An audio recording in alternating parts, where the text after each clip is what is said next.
Hold on. Oh, there we go. Hold on. How's it going, friends and fiends? Welcome back. We're going to jump in. We're going to talk a little bit about a micro solo RPG that I picked up on Free RPG Day, but it's not a Free RPG Day product. It is by somebody who put out something on that day. It is Dark Tides by Limithron. If you don't know Limithron, they are the people behind Pirate Borg, which is based off of Mork Borg. So a nice rules light TTRPG. This has a focus on solo play. We can read its little tagline here. A swashbuckling wave crawl, solo / micro RPG. Grab some dice and prepare to set sail on the high seas. You can also use this zine as a random generator for maritime campaigns, which is something I may be doing in the future. And that part of it is quite good. It is, so I picked this up on Free RPG Day. I think it was like $10 or something. I really like that one of my local FLGS, friendly local game store, sells zine stuff. I like that zine stuff is becoming more popular as a nice economical way to get into the hobby, both as a publisher and as somebody, a player who's maybe looking at different games. If you haven't played anything before, I'm not sure. Yeah, I guess these would be actually a great place to start because they're usually pretty simple to pick up and play because they are one of the cheaper selections, and because they're small and rules light, they typically don't have a lot going on. Not in a bad way, just that it's a lot easier to put your head around than something like, say, Pathfinder or Dungeons & Dragons with hundreds of pages of rules and that kind of stuff. Hey there, what's going on? Pirate Borg is on sale at Drive-Thru RPG. Would you recommend it? You know, actually I haven't played Pirate Borg the full one yet. And I only have a little passing familiarity with Mork Borg itself. I am actually much closer aligned to this product because I have played the product that it is based off of, which is Dark Fort, which is Dark Tides Dark Fort. And Dark Fort is the solo RPG predecessor of Mork Borg, made by the people who made Mork. They first made Dark Fort, and Dark Fort you can still get your hands on. Well, I might as well throw you guys over. I've set this up yet. One moment! Nope, that's not the right thing. That's our notepad. That's for later. We need this one. There we go. That's what I'm looking for. Pirate Borg. So yeah, Limithron is the people who put out Pirate Borg. Compatible with Mork Borg, you can use it for other things, and then we'll look at Dark Fort here in just a second. They did put out stuff on Free RPG Day though, so I do want to show that off. They put Terror in Tortuga, introductory sandbox style adventure for Pirate Borg. So most of these things you can get for free. So if you're also looking for a Mork Borg Pirate Borg adventure with, I don't know if this comes with full quick start rules. I'm thinking it probably does not. So you probably will need rules to play it, which I'm sure they might have a quick start for free on their website if you want to download it. But I think this is just the adventure. Sometimes they do that. A little piece of their forthcoming Dark Caribbean campaign setting. But we're talking about Dark Fort. Find it. Dark Fort. There we go. So, like I said, it's by the people who put this out. Oh, this is actually just the solo thing. If you just want to do it, if you just want to play it, I guess you can do that at darkfort.caffeine.computer. I was looking for the actual thing, but that's fine. Let me see if I can just... Similarly, it's like it's a super rules-like thing. Yeah, there we go. That's the one I'm thinking of. That has that classic kind of cover on it. I really like the art in Dark Fort. But it has the same thing where it's an incredibly small TTRPG to pick up and play. So I can't really say whether Pirate Borg is great or not. It'll depend. Do you like OSR kind of high lethality, low rules, quick play kind of stuff? Pirate Borg's probably going to do fine for you. It's just a pirate skin kind of over that idea. But I can't tell you that for sure because I don't really have a ton of first-hand experience with it, or any actually. Just ancillary experience with it. So I picked it up. It was nice and cheap, and I thought, oh, you know, a nice little zine will be something to go through and do that. It was in a nice like plastic case. Then when I got it home and opened it up, I realized that it is in fact not this full zine. All these pages in the middle come out. And they are the character sheets. So you get 1, 2, 3, 4, 5 character sheets, which are tiny. Like, that's it. That's the whole character sheet. And the game is actually just the cover jacket of that. So illustration, interior, back page. And I was like, oh, this is actually a 1-page RPG. Okay. I was expecting a little bit more meat, but that's okay. So I checked out. Yeah, I mean, I guess check out that caffeine page, because I guess you can just play it. I did not know that. That must be a newer thing than the last time I looked at Dark Fort. But it is fun. I enjoyed it. And so this promotes itself as a wave crawl, which means we're going to be solo hex crawling, but as pirates. So I figured we would go jump in and do that. So what I've done is I've gone ahead and I've pulled up, I decided to make a little text document for our character sheet instead. I might as well go green. Why not? See everything we're working with here. So this is the whole character sheet over here. You got your Jolly Roger, your ship name, your ship type, your HP, damage, speed, and POE, which is pieces of 8, our silver, our coinage. Our morale, which is important, our ace up your sleeve, which is like the cool like talent you get for your character as your captain. And any upgrades you make to the ships, plus supplies you have with you, which is primarily rum. And what levels you get. You can go up to, you have potentially 6 level ups, so I guess you end on level 7. But at that point, that's just the end of the game.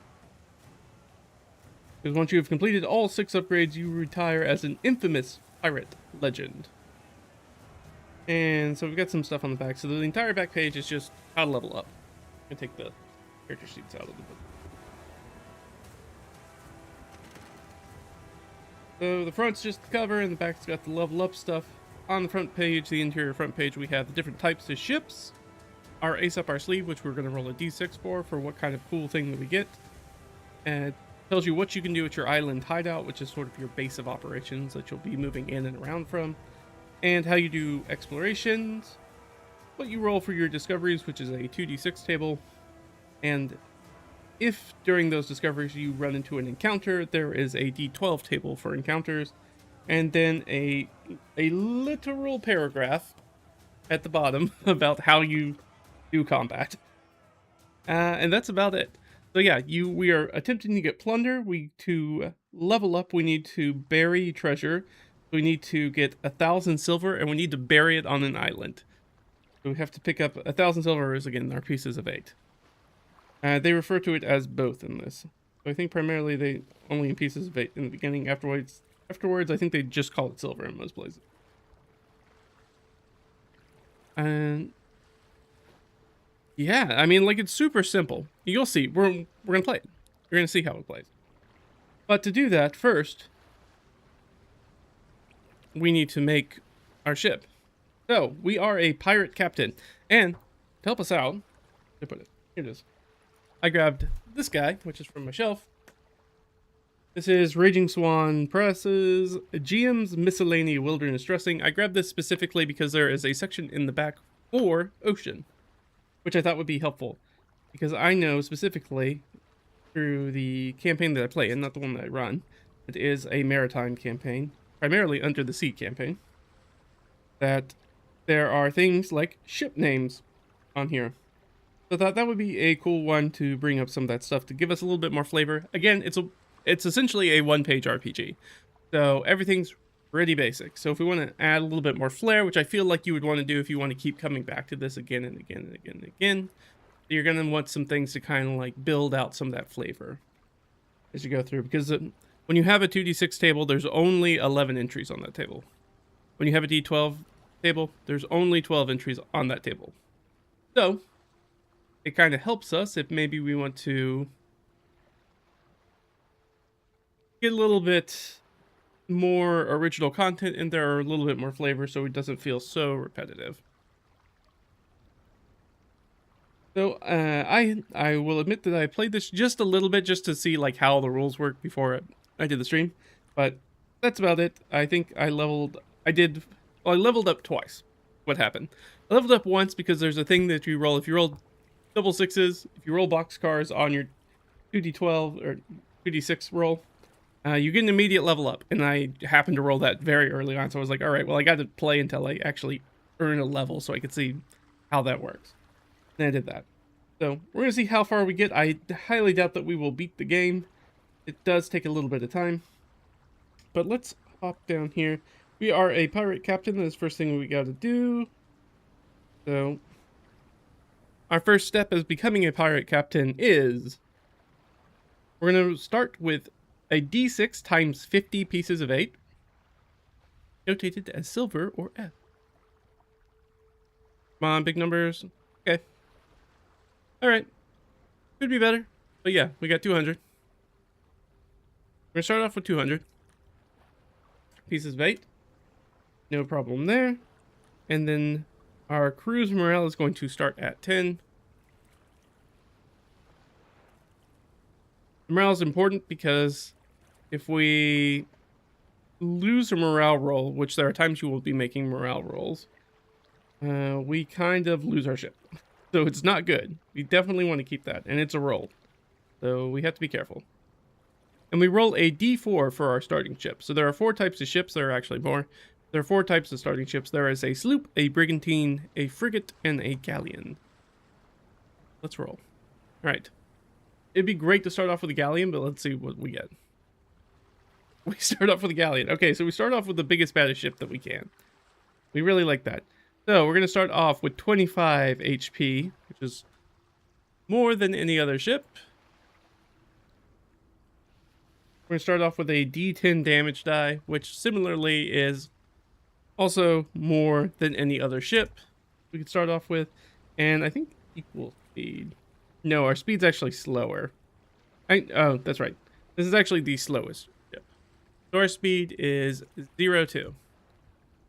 So our speed dictates how many hexes we can go through when we're crawling. So most ships have 3. The sloop has 4, so it's the quickest. But the galleon is the slowest with 2. That could be problematic for us. So I think I'll probably be picking up some rum. And we also get 1 ace up our sleeve, which is a d6 roll, which is a very special thing that we get that kind of individualizes our pirate ship. Rolled a 4. So there are, number 1 is quartermaster, which makes you roll 3d6 for morale checks, and you drop the highest because you want low rolls. So that's actually really, really nice. A sorcerer gives you +1 to max speed, and the fog banks have no effect. A master gunner, which is number 3, gives us advantage on rolls, which would be extremely powerful. But we did not get that. Instead, we got number 4. We got master carpenter, which is exactly the thing that I got in my test run. All repairs cost 20 silver less, which is still good. It can be done 1 extra time per visit, and that's actually extremely powerful. So, what is our ace? I'm going to put it down here. We got master carpenter. Typity type. Okay. Alright, so we have master carpenter. And that's minus 20 silver. For repairs.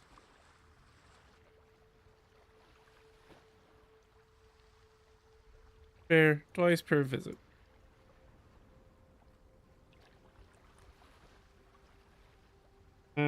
Specifically at a port, right? The port's where you have to do that. Well, or your home island.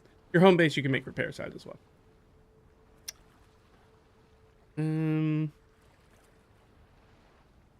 It doesn't say. It doesn't say otherwise.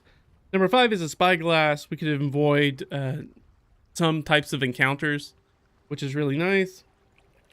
You get to... Actually, the spyglass is quite powerful because you get to avoid encounters, but you also get to collect the money from them, which is very nice. And a compass, which you can check an adjacent hex a number of times per game. So this is a limited use item. D4 plus 2. So 3 to 6 times per game. You can roll for an adjacent hex before moving into it. So you can use your compass to determine what is in the next hex. Which is very interesting because that feels like it would have been a spyglass power. But We already have something for spyglass. All right.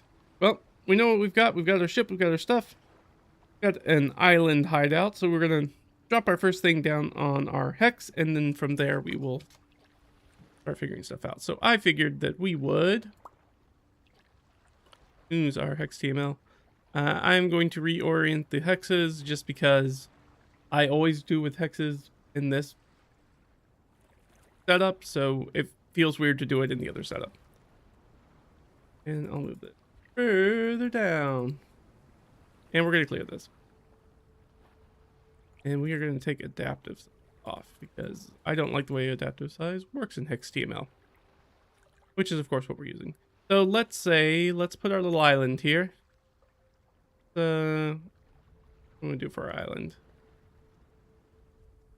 Nice little thing we could do. I guess let's do... Sure, let's do this guy. So from right here in the middle, and then let's put a little stamp down. Something that's going to tell us this is our home. Now let's put the little pirate flag on it. And we can actually, I'll be making notes directly in here. That'll be easier than trying to do it in the text document. Because some of this stuff will stay persistent. So this is going to be our island hideout.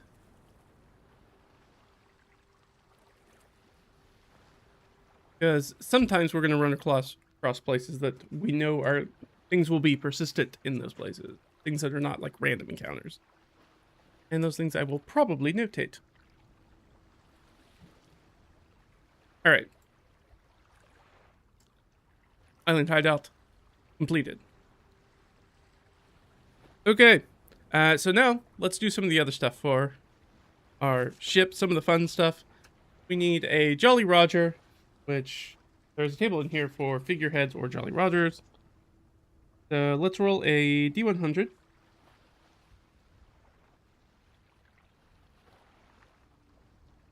Find out what we get. 51. Okay, which is a lion's head for the flag. Neat.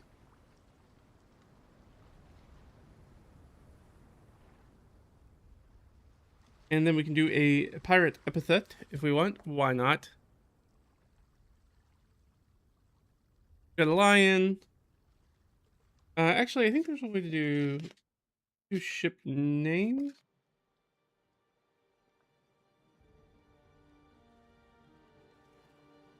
Knowledge, captain, and crew. Pirate ship's names. Let's do the ship name. 42. There are sample ship names, and then there is like a like a ship name. Subject and descriptor. Let's see what the sample ship name is for 42. If we don't like that, we'll go with the other. 42. Executioner. Oh no, that's pretty cool. What do we got for 42 on this side? Killer. Okay. Killer what?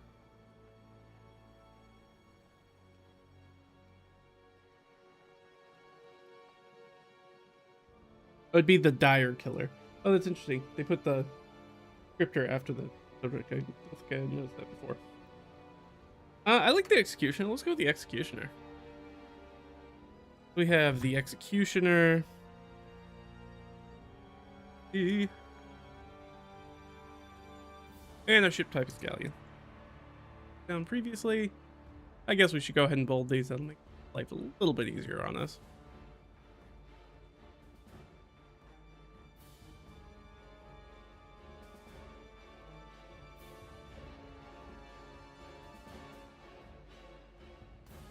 Speed is 2.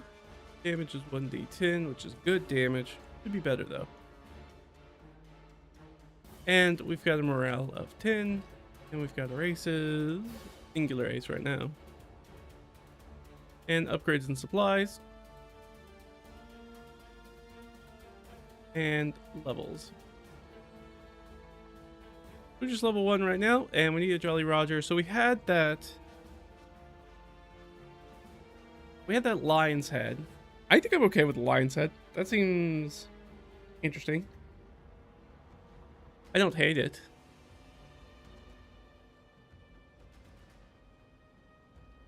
The big sort of like lion's head. What are we thinking? Are we thinking like from like a profile or like straight on?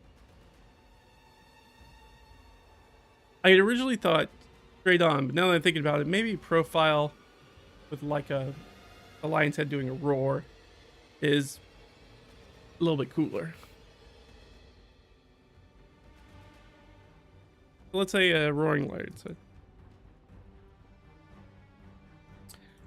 Get this in profile.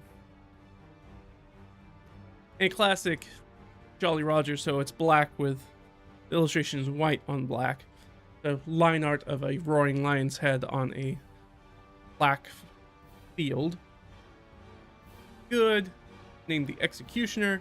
I guess, why don't we come up with a name for our captain, which is not actually something you do in the game, but it seems weird not to have a captain when we are playing a singular captain. Oh, your vote's for straight on? You want to go straight on? Okay, I'm fine with straight on. I have no problems with that whatsoever. Alright, let's do a captain name. Shipwreck, Sea Voyage. I think I would start. Alright, I have a D20 for a Capitan. Yeah, that's all it for me. Alright, what's our captain's name? 14.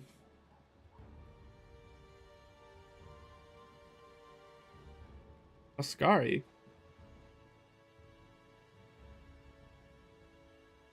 Wow, these names are crazy.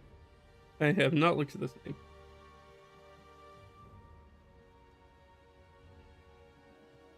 They're interesting. They're like fully like nonsense names. Ascari Ilmola. We'll say Captain Ascari.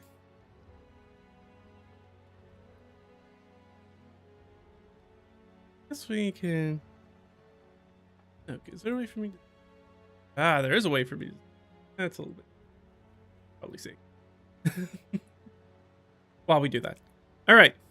So we have 200 gold. Is there anything that we want to do before we leave our island hideout? Because we do have the opportunity to buy things before we head out. We have a few options of things we could buy, some supplies and whatnot. Luckily, in this sort of wave crawl game, you don't worry about things like rations. That's not really a thing. You're concerned primarily with your morale. So, things we can do when we're on our island hideout. We can bury treasure. We don't have enough to bury. We need 1,000 silver to do that. We can purchase an upgrade. We can repair the ship. We don't need to do that. And we can buy barrels of rum. So you can only have 1 barrel of rum at one time, and it causes 20 silver, and you consume it to prevent a mutiny. So you just, anytime the crew decides that they might get a little mutinous, you crack open the barrels of grog and give it to them, and that mollifies them for a little bit. So it's a sort of get away from one bad roll.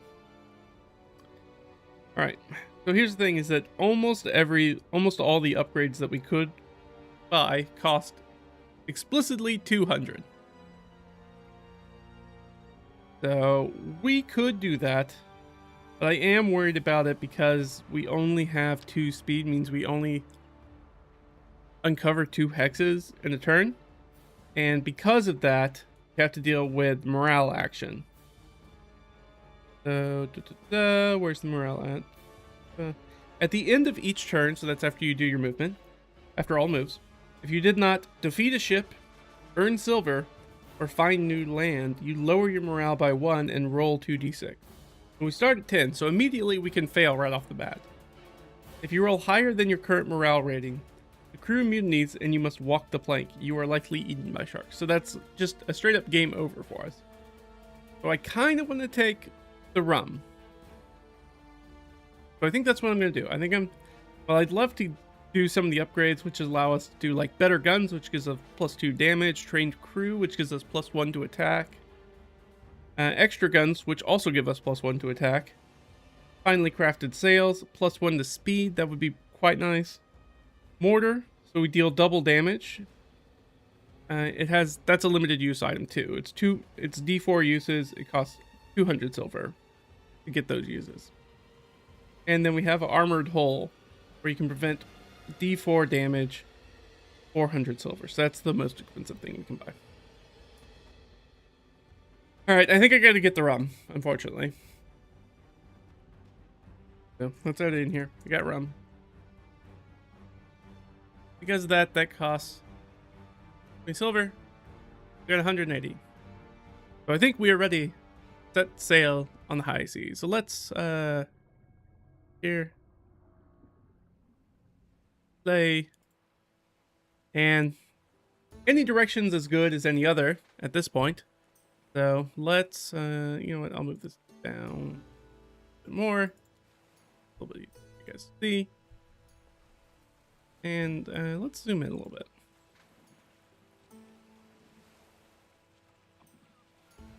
Maybe a little bit, because we only really need to look at like one of these guys at a time. All right. So I don't really have any strong opinions about where to go, so I'm just going to roll a d6, starting like clockwise, so starting from the upper right. Whichever thing that I roll is the direction we'll go, because we haven't uncovered anything, and we don't have anything that allows us to see where something is in front of us, so any direction is as good as any other. 3. So we head to the southeast. And since we don't know what's there, we roll 2d6 discoveries. Another one of these guys. Rolled a 5. 5 is open sea or waves, no encounter. Not good for us. And drop a nice little hex right there. And again, I don't really have any strong feelings about where we go, so I guess I'll just roll for it. Alright, well I can't do 6. Alright, we're gonna go this way again. To the southeast. And we got a 6. Open seas again, except this time, 6 through 8 we get an encounter. We're gonna roll a d12. So let's go ahead and put 8 down there, so that's where we are. And we need a d12.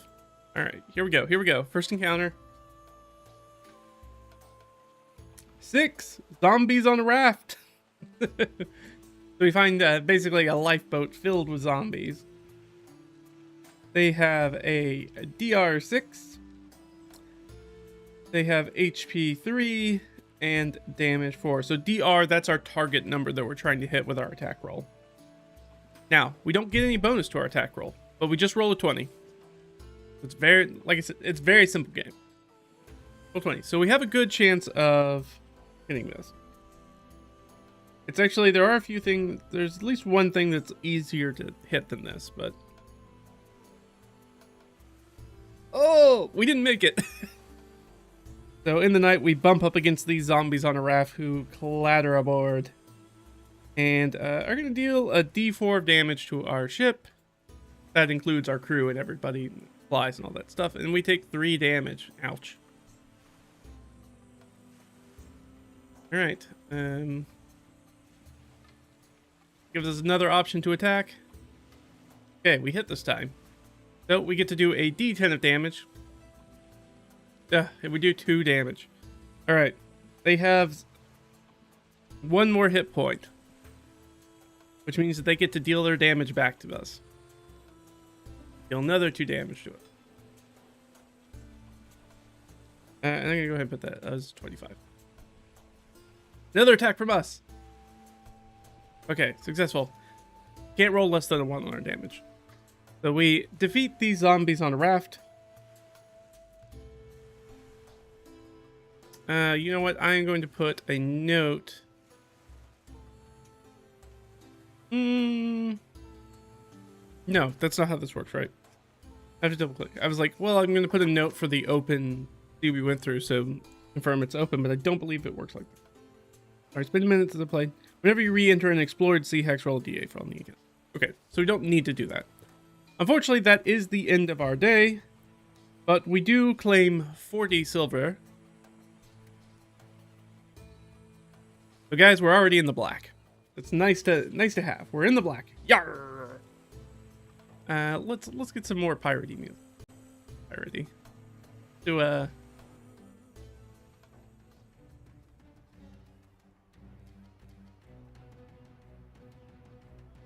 And because we defeated a ship, technically this raft counts as a ship. It has ship stats. That means we do not have to roll by morale, and our morale does not go down. So morale stays at 10. And we earn silver. So we get both of those. So day 1, complete. Primarily, they're very loosey-goosey. They don't tell you how much a hex is, so you could change this up if you were like, oh, well, the hexes that I use are by, the way that I do hex crawling. If you watch the other stuff, you know that the smallest hexes are about an hour of travel.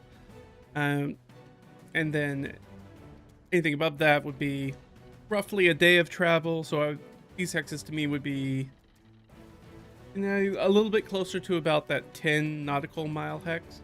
So we would have traveled roughly 20 nautical miles, which is, it's a little shy for a day, but that makes sense. We have the heaviest ship. Whereas the sloop's going to go twice that. It's going to do 40 nautical miles in a day. That's the thing that makes sense in my head, so that would be probably what I would use. Also, if I wanted to expand it out, instead of it being like a Caribbean kind of setting or something like that, or like a Micronesia setting or Oceania, anything like that where there's like tons and tons of islands, you're always running into islands. If I wanted to be like a lot more big open stuff, I could change those hexes instead of being like, oh, it's a day of travel or whatever, being like, oh, now speed now is more like a week of travel or a month of travel. A month of travel would make it a very big world, but would potentially work depending on where you're going in the world. All right, well, we've picked up some stuff. It would be nice to get a little up on our HP, but I think we can go a little bit further. But I don't want to move away too far, so I think I'm gonna go that way. I think we're gonna head into this hex over here. Roll our 36. What do we get? What do we get? 5, which I believe is another open hex. Yeah. Open sea. No encounter. To move into this hex. Let's keep going. Come on, encounter. 8. All right, so that's another open sea hex, but it is going to have an encounter in it for. Whew.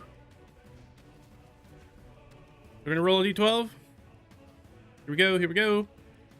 We rolled a 12, which is bad. We run across. I'm just gonna go ahead and put this thing down here. Because I feel like,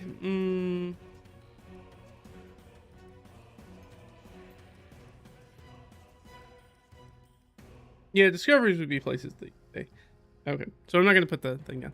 We run into the Kraken is what we run into. So we run into the Kraken, which is one of the most difficult things to deal with in the game. It has a DR of 15, which means we have to hit a 15 or better on our D20 hit. We only have about a 25% chance, a little higher than that.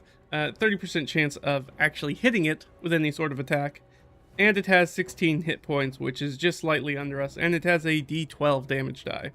Now the nice thing is we don't get any money from it, but if we beat it, we get an immediate level up. I'm gonna be honest, I think we will die if we fight that. Now there is a little bit about if you want to flee. In our little paragraph on combat, you can always flee. Roll a d6 versus your ship's speed. If you roll higher than your ship's speed, the enemy damages you before you escape. Okay. So we get to escape, but if we roll a 3 or higher, we're going to take a d12 damage while we do so. Okay. 1s or 2s. Low numbers. Here we go. Ooh. All right. Nope, we're going to take... The Kraken gives us a little whack. Ooh. But we only took 2 damage. That could have gone way, way worse. Way worse. So Ascari pulls on the wheel, and they head away from this big tentacled monsters slapping at the executioner. And we don't move to a different hex, but we move out of that combat. All right. Well, let's see what happened. Did we meet our things? We did not defeat a ship. We did not earn silver. We did not find new land. Which means our morale goes from a 10 down to a 9. And we have to make that 2d6 roll. Low numbers, please. Just barely. Okay, so we just barely passed. The crew's not happy. They just had a very dangerous encounter. It makes sense. We haven't made a lot of money. We haven't made any money today. And another day passes on the high seas. At this point, I think we should maybe start thinking about heading back towards the island hideout. Just so simply we can get some... I assume we'll have probably one more encounter before there. If we get damaged a lot more, I want to be able to be close enough that we can repair. It's nice we're able to go a little bit further than you might otherwise be able to because we have the Master Carpenter, which allows us to repair our ship twice per visit. Very nice. Which the repair action, by the way, you recover 6 hit points. We're getting to the point where we should probably start thinking back in that direction. Let's do that. The next day comes up. And we're going to go into this hex right here. What do we get? What do we get? What do we get? 8. Open ocean. Man, lots of open ocean. I had a much more varied last time in my test play. I had a much more varied thing. It makes sense though. Most of the time we're going to hit open ocean. But we did hit in the middle range, that 6 through 8 range, which means that there is an encounter. 6. Oh, right, that's zombies on raft. There's more zombies on a raft. Okay, attack. We're looking for a 6, right? Which we don't get. And they deal d6 damage to us. Zombies scramble over the side. Oh, no. Take 5 points damage. We're down to 13. Okay, things are not looking great for us. All right, come on. Big money, no whammies. Not good. We're going to take another d6. 2. All right. Down to 11. Now remember that we can knock these guys out with one swat. We had about a 50% chance of doing that. All right. No, we got better than that. All right, so let's hope that we hit them. Okay, finally we hit them. Just need a high roll here. That's high enough to do it. Okay, so we defeat the zombies, which means that we will gain another 20. No, so it's 40. So we're up to 260. But our ship is definitely, in D&D terms, bloodied. The executioner is definitely bloody, and we will be limping our way back towards the port, but we still have one more hex that we need to go through today. So we're going to move into this next hex. And hope it's not a combat. Alright, we rolled a 6, which means it's going to be open ocean. And we got an encounter of 1. What is 1? Oh no. We run into... Where is it? A storm. Unfortunately, a storm just deals 1 hit point of damage to you, as it just rips apart some of the sparring and rigging. We're definitely limping our way back in. But we did get silver, and we did defeat a ship. That means that we don't have to worry about morale this time. So day 3, morale is still suffering a little bit. It's still below what it should be. There's still some grumbling on the deck around Captain Oscari, but another day, assuming nothing goes wrong, we're gonna head back to the island hideout. At least get some HP back. Another day comes up on the high seas. Yarr. What's heading for us? 6? Well, I think we know what this is at this point. That is some nice open ocean and a D12. 1. Another storm breaks the ship, and our hit points go down to 9.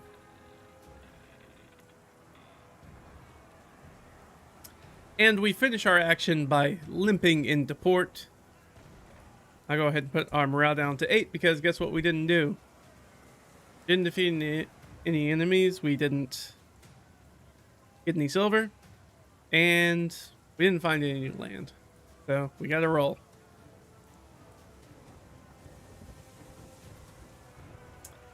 Alright, we just skated by with a 7. Getting dire. I told you the speed really hurts because you can't explore a lot. So we limp into port, and we are going to spend some money to repair ourselves. So we're going to do 2 repair actions. Normally you can only do 1, and they normally cost 30 silver a go, but we have a minus 20 silver for repair. So it only costs us in total 20 silver. That takes us to 240.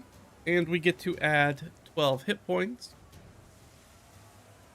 Take us to 21. So we have still that 200 left over. So if we wanted to buy something, because now that we have the rum, I don't have to worry about that as much. We can get better guns. Give us a +2 to damage. I kind of want to go for those finely crafted sails. I really want that plus, because it gives us a +1 to speed.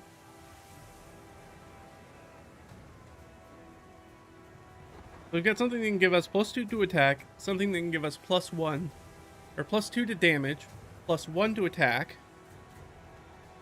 or something that's going to give us +1 speed. Ooh, thoughts. I'm inclined to go with the speed. I think the speed's one of the things that's hurting us, because we haven't found any other islands yet. We've been rolling right down the barrel of normal for our discoveries. A lot of 5 through 8s. So, I'd like to get somewhere else. I'm really trying to come up with the reasons why I can't, because we already do pretty good damage, so damage doesn't really make too much sense. We do better damage than most things on the board. Besides, you know, the Kraken. But remember, every time that we spend money on upgrades, that puts us back as far as getting a level up, which also gives us something cool. But also, right now we're making peanuts. We're not making a lot of money. We're just hitting nothing out here. Except rafts of zombies. So I think I gotta go for the sail. I just gotta do it. I think that's just what makes the most sense right now. We get finely crafted sails. And put this at the top, because I think rum should be at the bottom.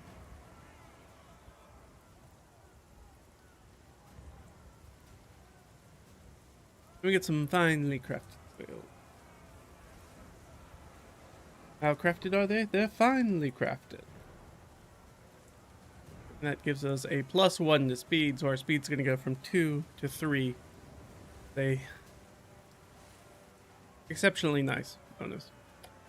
You know what? Southeast isn't really working out for us, so let's try a different tack. Should we go in the full opposite direction?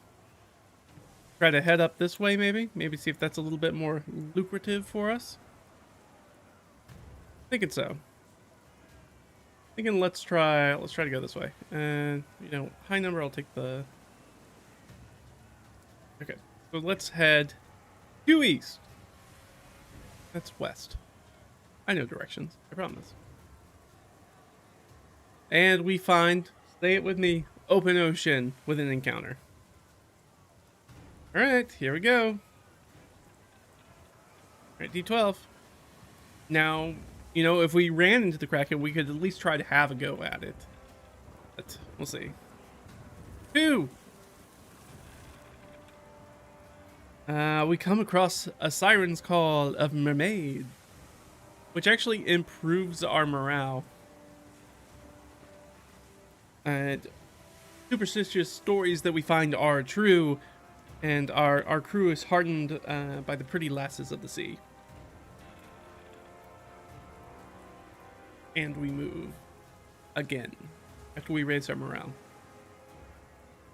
So I guess when we're just gonna go right here.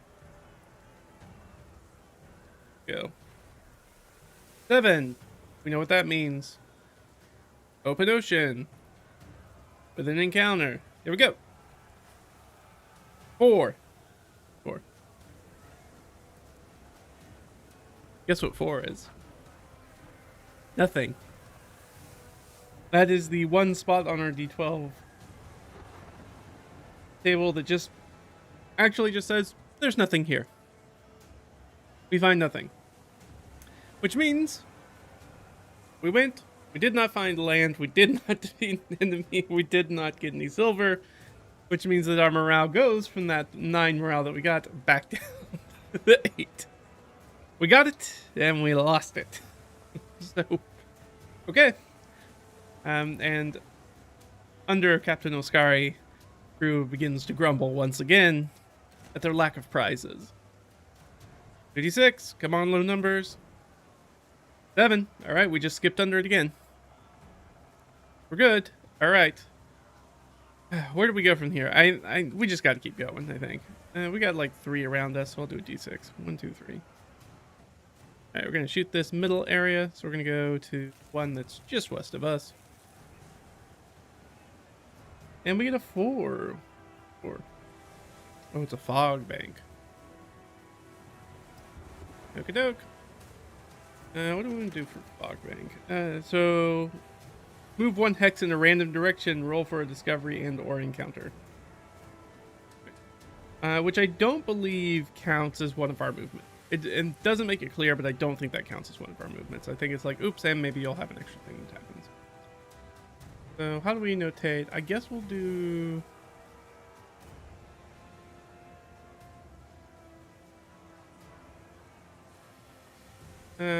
we've got this cool symbol. Maybe we'd use the symbol where the cloud's hiding the sun. But we also have a storm cloud. Like rainy. Maybe we'll do that.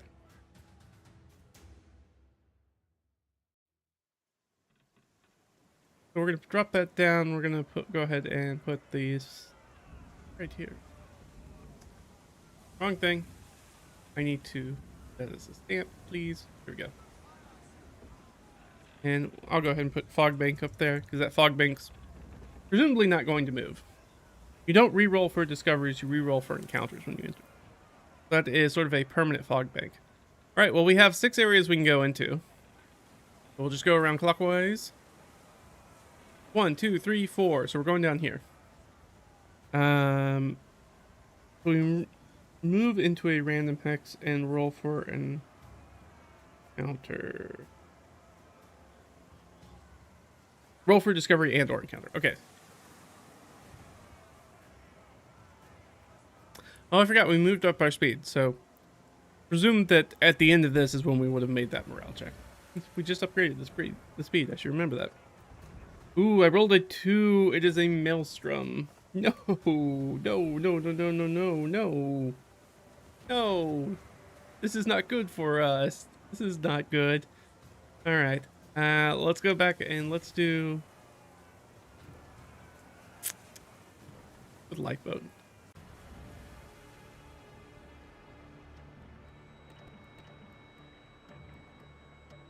So we hit a maelstrom, a whirlpool. So we roll a d6. If you roll higher than your max speed. Luckily our max speed is 3 now instead of 2. If you roll higher than your max speed, still 50% chance. Your ship washes up on a mysterious shore. Start a new map. So we lose everything. Now, presumably if we start on a new shore, I assume that will become our new island hideout. But we basically scrub this map and we start afresh. Which, honestly, at this point, not even that bad, because we haven't really found any land. Okay, but we also, I guess that will happen before we even do an encounter. So let's roll a d6. 4 plus. Yeah, we gotta batten down the hatches for sure. 4 plus. Bye bye map. we saved the map. But let's go ahead and write this down. And I guess let's do, what do we look for? Have this good. I guess I'll use this guy.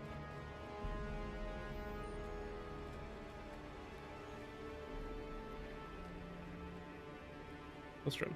All right, so we know that we are in the Maelstrom. Whirlpool swirling around that we're trying to pull our way out of, and we're able to pull the ship out of its sort of gravitational pull, centripetal pull into it. And in that, is there anybody else who's caught in here with us? We have to do an encounter check. 6. What is 6? 6 is zombies on a raft. Of course there are zombies on a raft in the middle of this maelstrom. They're not smart enough to get away from this thing. All right, here comes the combat. TR6. That's a fail. And they start to clamber aboard and do their D6 damage. All right, 2 down. Down to 19. All right, here we go. Wrong thing. D20. We're doing attacks. Ooh, natural 20. Unfortunately, in this game, natural 20 doesn't do anything for us. That's unfortunate for us. I would have really, really liked to do double damage or something like that, but not in this rule set. But it does mean that we hit. Big money, big money. Ooh, that's the biggest monies you can win. The $1 million grand prize. These zombies are scrubbed off the earth. We turn the cannons downward and blast them out of here. We watch them slide down into the maelstrom. Yeah, who threw the rope down to them? I assume they just crawl. And their raft just bumps up against the hole and they just scramble up it. It must be kind of like the World War Z zombies. But we defeat them, which means that we get 40 pieces of 8. And we'll have defeated creature and taken silver. So we do not have to worry. Well, I guess it didn't matter at this point. We don't have to worry about the morale. Because that was 1, 2, 3. All right, we're not in the middle of our turn. We're in the end of the turn because we actually have 3 speed now. All right, so this is where we end. Well, could have gone better. Could have gone way worse. Well, we're kind of headed in a southerly direction, so new day rises and we will head south again. Let's go here. How about that? What do we find? 7. What is 7? Now, we all know what 7 is at this point. Open ocean. I swear, there are other things on this table. I promise you. There are other things on this table. I just have to not roll the middle of the bell curve to make it happen. There's other cool stuff on this table. There's, in fact, land. Believe me, it exists. I can look at the table. We'll see it, hopefully, at some point. Not right now. And what kind of encounter? 8. I think that's a new one. Oh no! We encounter a man of war. So, man of war is one of the more difficult things to attack. They have DR10, so we have to roll a 10 or better to hit them. They have hit points of 10, and they do a damage of D8, but they have pretty good booty on them. So if we can take them out, and we've got our hit points are okay. If not, we're still pretty close. So if we get down to, I guess, about half hit points, or maybe like 10 hit points, certainly by 10 hit points, I think we gotta run. But let's see if we can deal with this man of war. We swing into combat with these guys. Go high speed.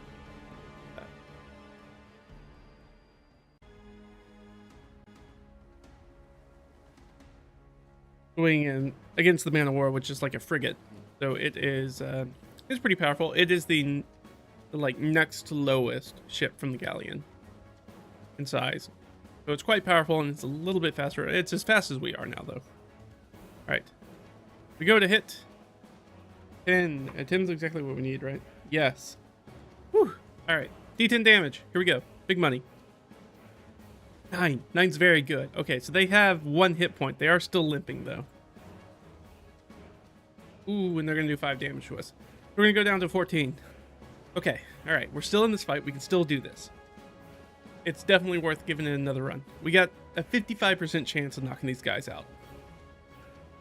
They only have 1 hit point. Ah! Don't make it. We miss it. They're going to do more damage to us. Low damage, please. Oh, that's not low damage. Okay. Alright.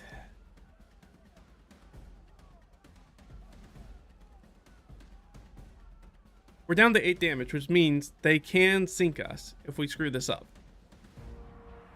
It also means if we have another encounter, we're absolutely toast. So I think that we have to run. We have to run and hope that we roll a 3 or lower, because if not, they're going to get to do that D8 anyways. But if we attack them, we have the chance, we will knock them out. Alright, so we have a 50% chance to run away and not get hit. We have a 55% chance of attacking, and they only have 1 hit point, so if we hit them, they sink. The odds are is that, strictly by statistics, we should attack. Try to end this. Oscari yells at the crew, give him hell! We're gonna turn around, the executioner's gonna, I guess at this point, probably just ram them. Alright, let's do it. Okay, we got out of it. We have done it. Which gives us a lovely 400 pieces of 8.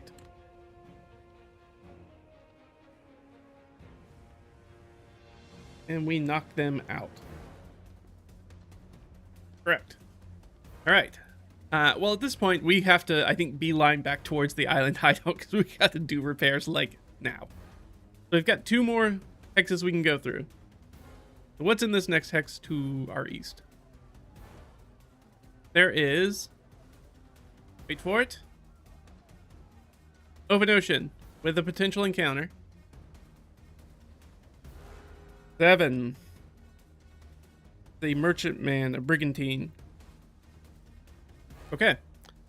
We're going to move into this one. So the merchantman is the next lowest down. They have a DR of 8. They have 7 hit points. They do a D6 damage, so they can't knock us out in one shot. They give us 200 booty. With 7 hit points, I think it's unlikely that I'm going to knock these guys out in one shot. So I think I have to run and hope that they don't hit us. I think I've got to. Look, we already don't have to worry about the morale because we already defeated the frigate. So I think I'm just going to run. I got to run. Because otherwise we're going to die at sea. And I'm trying not to die at sea. I'm too young and too novice of a captain to die at sea. I need to build my legacy, and sometimes we have to run. We are pirates and thieves and rogues, after all. We have no code of honor. Alright, so 1 through 3. Ugh. So they do get to swipe at us as we leave. And they'll do 5 damage to us. So we get out of it, but we... Oh. Helps if I... Right thing. There we go. So we got 3 hit points. We are very much in the Zelda area. Yes, I know. I'm about to die. Thank you.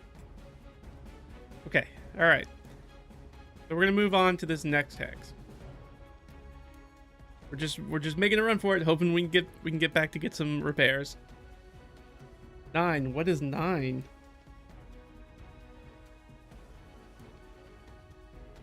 Oh no. Oh. This is gonna be it. This is gonna be it, I think. Alright, so 9 is open ocean. And we specifically just do the thing that we just did. You come across a merchantman. Alright. Here's the thing. If we run away, they have a D6. So we have a 50% chance to run away from them without them getting shot on us. If they do get the shot on us, they have a D6, which means they have a 50% chance of sinking us. That's a 25% chance, right? Yes, 25% chance if we try to run away that we fully fail.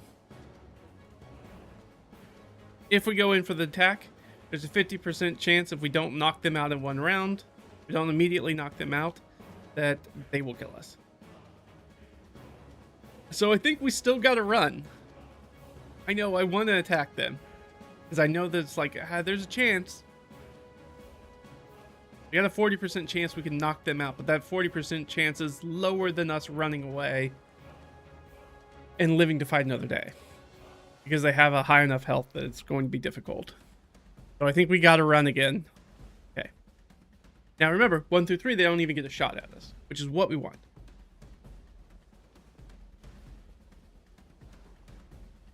You do it. We're going to move into the next hex. See if we can make it all the way back. 7. Okay. We move bravely into the hex just southwest of our island hideout. And we have to roll a d12 for an encounter. Which is zombies on a raft. Really loving the 6 on that d12. Alright, they got 3 hit points. They do a d4 damage. Which means if we run, same thing. They've got about... No. So if they roll a 3 or 4, they'll knock us out on their d4. So I guess it's the same, right? So 50% and 50%.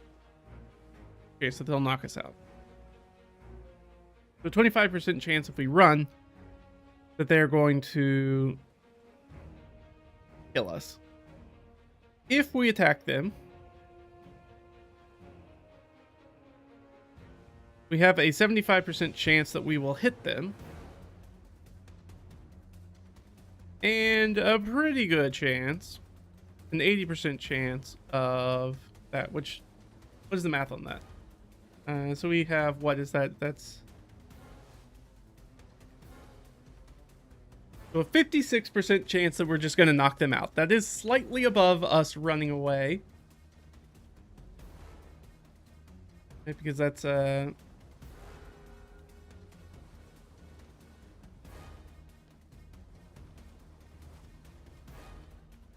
We've got a 75% chance of running away. I think we still have to run away. Even though we could probably take these guys out, but the statistics... And I just got to go by the math, I think, in this one. Just because we're so close, I can't. We'll die if I don't. So I think we've got to run. I hate running from zombies. That's so silly. But we've got to make the run. Okay, come on. Oh, all right. They're going to deal damage to us. If they roll a 3 or a 4, we're toast. They rolled a 1. We're alive. We've got 2 hit points. Our Zelda beeping increases in intensity. Beep, beep, beep, beep, beep, beep, beep. Oh, okay. We got 2 hit points. And we're going to limp our way back into the island hideout. All right. Okay. Oh, not doing well. Now, we did beat the Merchant Man. And because we did that, or we... Right, when... No, we didn't. We didn't. So this was a new day, right? 1, 2, 3. This was a new day, so we did not beat anybody. We did not earn any silver. Correct? Am I correct? Sorry, I got caught up in the math of it all that I'm starting to forget where I was. I believe that's right, because we ran from everybody, because the last person that we knocked out was the frigate.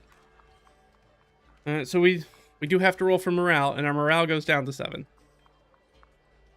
Remember, we got the rum, so we can screw this up once. We can fuck it up once and be okay. And we're right next to the island hideout. Rum's really cheap. There's no reason in this game that you shouldn't have rum on board all the time, because it's like, what, 15 silver or something like that? 20 silver. You got it. You always should have that with you. It just makes sense. All right, here we go. Here we go. Okay, so they do try to mutiny, but we pay them off with the rum. And they do not mutiny. On our turn, we limp into our island hideout as our first movement and immediately repair our ship. which we will do twice, which costs us 20 silver. Takes us down to 460, which is going to give us back, we're going to go up to 14 hit points, which is not good, but that's as many times as we can do it in one visit. This is where it gets interesting. So it says repair the ship once a visit. Obviously, we get to do it twice a visit because of the Master Carpenter. But what it does mean, as far as I've read this and kind of interpreted, is that we can spend a hex to go away and then turn around and come back. And that is a new visit. Because it doesn't say like once per turn or once per movement phase or whatever. But we can go away and come back, which means that we could then double up again, and that would get us back to full health, which I think is honestly probably worth it. I think might be worth it. But I do want to check. There is a chance that we might come across something over here that maybe will be an easy score for us that we can do for morale or something. Oh, we're also going to buy rum. Don't let me leave without buying the rum. Where's the rum? Still the rum gone. All right. So we take 20 off for that rum. We could buy something while we're here. We could actually buy something.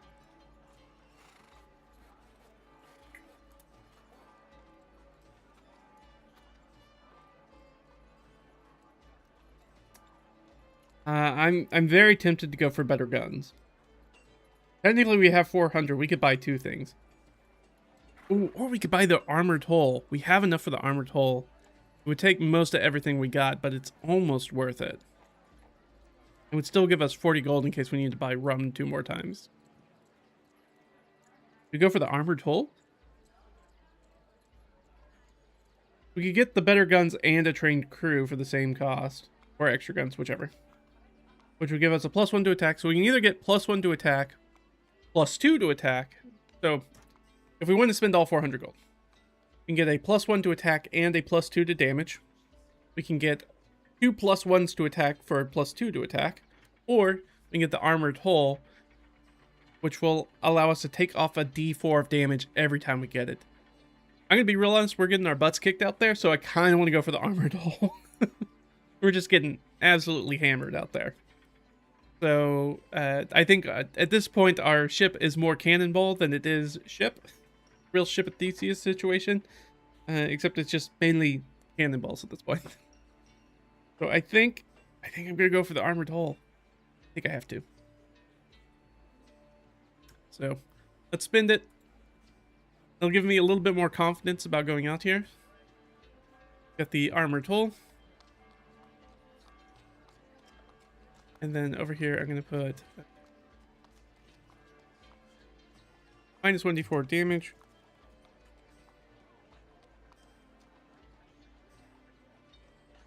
So every time that we get attacked now, we get to reduce that damage, which is... I think that's going to be the difference maker. I think we may be going to turn the corner here again. Those are brave words based on literally no confidence. No real confidence off of what's been happening thus far. Yeah, we're gonna armor this hull. We're gonna buy the rum. We're gonna get real piratey here, and let's get out of here and see if we can get into some reasonably level trouble. So that was one move. This is move number 2. We rolled a 6, and we all know what that means. More open ocean with an encounter. We can also go back through places that we've already visited. I just haven't yet. And it is actually better because it does mean that we are more likely to come across open ocean, fog banks, shallow shoals, or the maelstrom if we go back through stuff. When actually there's much better stuff if we continue exploring. They're old and 8. Which is another man of war. Alright, it has DR10. Does a D8 damage, right? Yeah, but does still have the booty of 400. If we can make that 400 silver and come back and get even better, more upgrades real quick while we're right next to the island hideout, that would be, ooh, so good. So I say, let's go for it. Let's go for it. Yeah.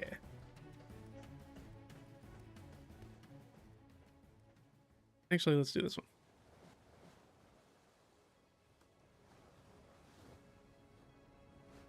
All right.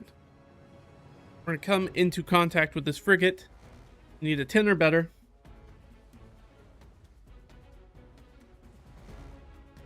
Now, I'm not the greatest at math, but I don't think that's a 10 or better.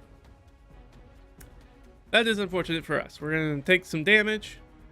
Oh, no, we took maximum damage, but we got our armored hull now. Ooh, well, it saved us 1 hit point of damage thus far. It'll pay for itself in time. But right now, it's not. So we go down to 7 hit points.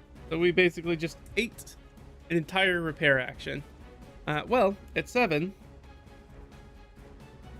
likelihood is that we will not kill this guy in one shot because we have to roll a 10 on the die to do so. So unfortunately, I think we gotta run. There's a chance that he can kill us. There's a 25% chance that he can do enough damage to us. So that's what, like 50% of that, so 12.5% chance that we lose it all right here. Wow. Actually less than that, because we have the minus 1d4.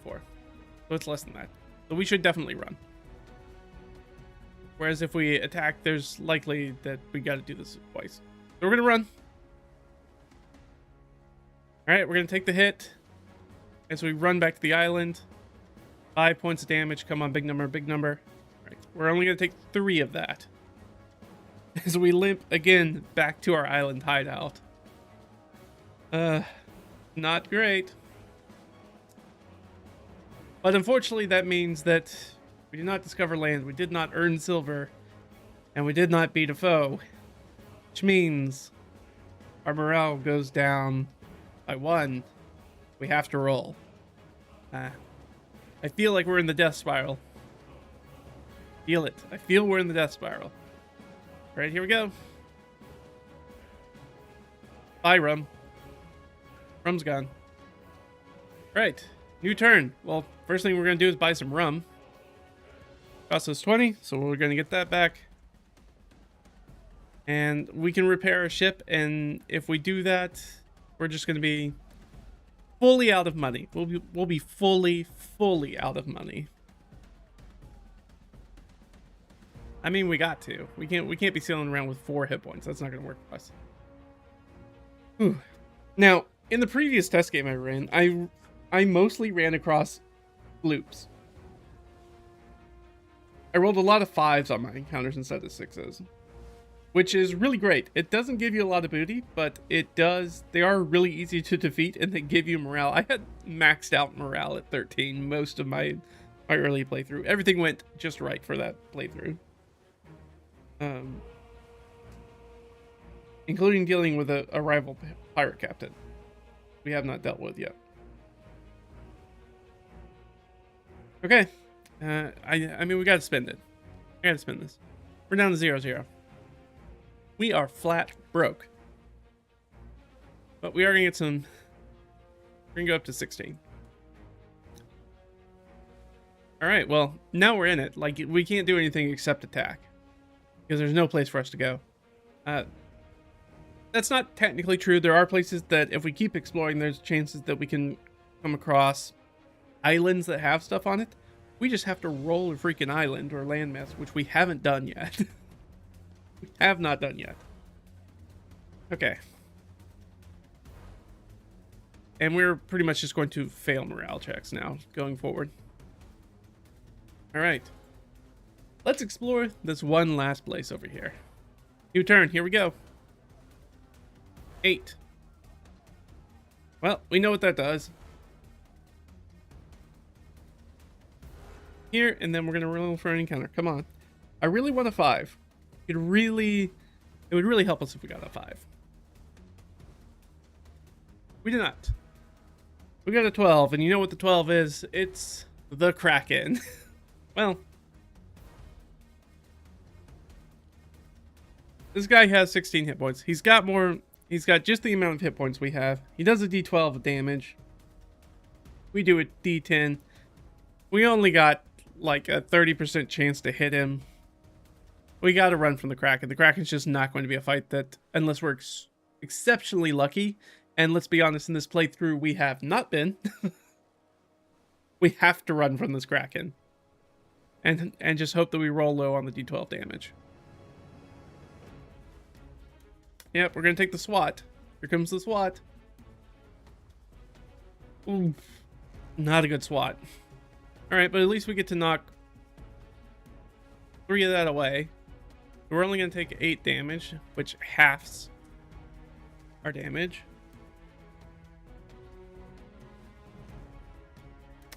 You know, I'm pretty sure these are all going to be Ocean X's based off the way I've been rolling. Google Dice has not been on my side. I'm glad we're not playing the other, like our ongoing A River Apart series, because if we were doing that, Reed, Gertrude, Kristoff, all dead. The donkey, dead. Alphonse, dead. And the other donkey whose name I can't think of right now, also dead. Everybody would just be dead because we were rolling so poorly. Alright, here we go. 11. Oh, we rolled an 11. That is something new. Let's just say that we're going straight ahead. Well, we'll roll for it. I got three places I could be going to. I mean, that works out the same. But, you know what we hit? For the first time, we have found an island. And guess what? It is a port. So we have discovered land, which means that we do not have to make a morale check. Which is great for us. Means we won't have to waste our rum. So when we hit a port, we can recruit crew. Both of these things cost money. Or we can repair our ship. Now, repairing your ship at a port instead of your island hideout is more expensive. It's, so doing that typically in your island hideout is only 30 silver. It costs twice as much to do it as shipwright at a port. So it's 60 silver. Now remember, we get to knock 20 off that for 40. But we don't have any money to spend, so we can't do either one of those actions. But we found some land, which means that we don't have to roll for morale, which is extremely helpful for us at this point. Because we are not going to keep making morale checks and we don't have any money to buy rum. We gotta find an easy target to take out. I really need a little fisherman sloop around here.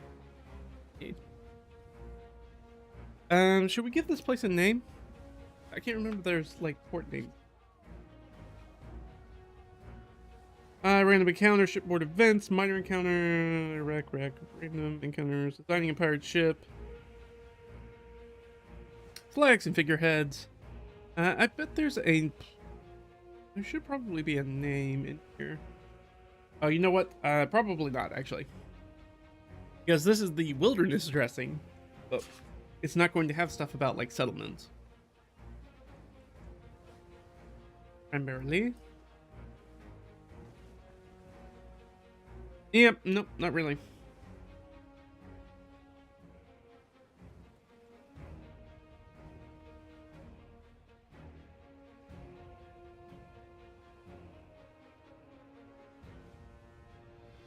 Alright, well, we don't necessarily need a name for it. Zombie Island. So, we can't call it Zombie Island because there are zombie islands in the game. There are legitimate zombie islands. We just haven't run into any yet. But I ran into one a couple of times in my last playthrough. Alright, so this place will just be named Port something. You know what? We've got a...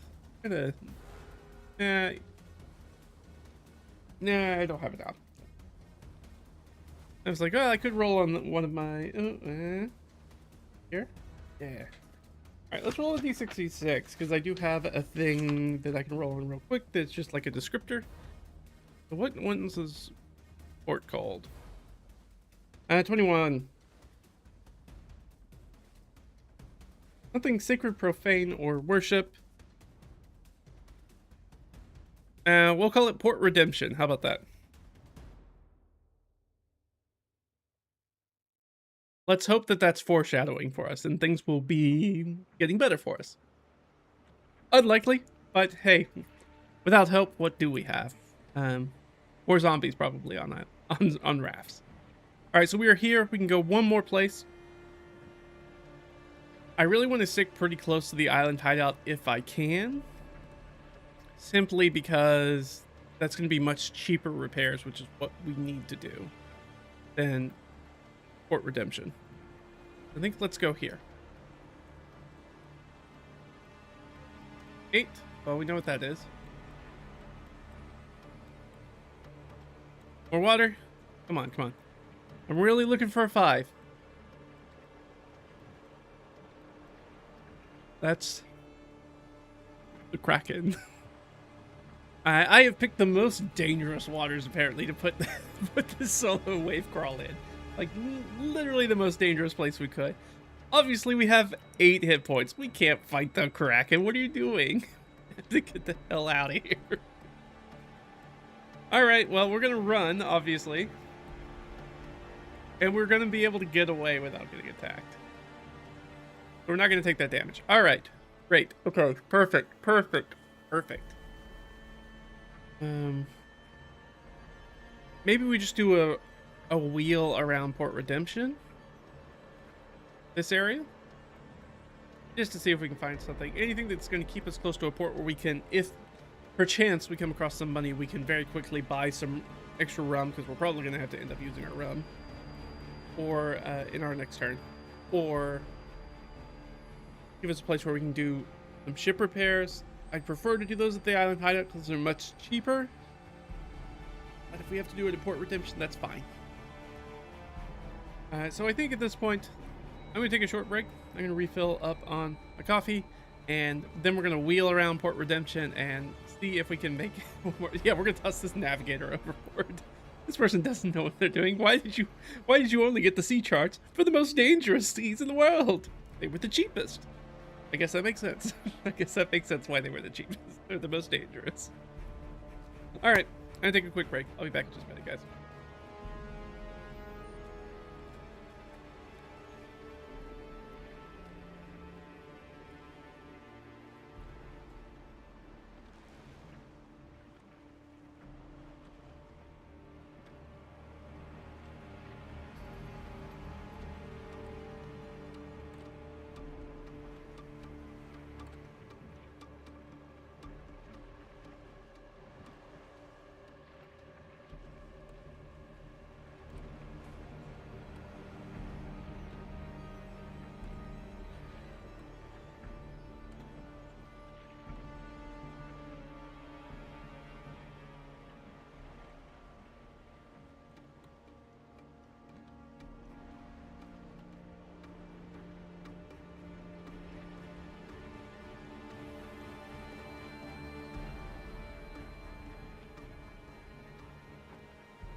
there we go.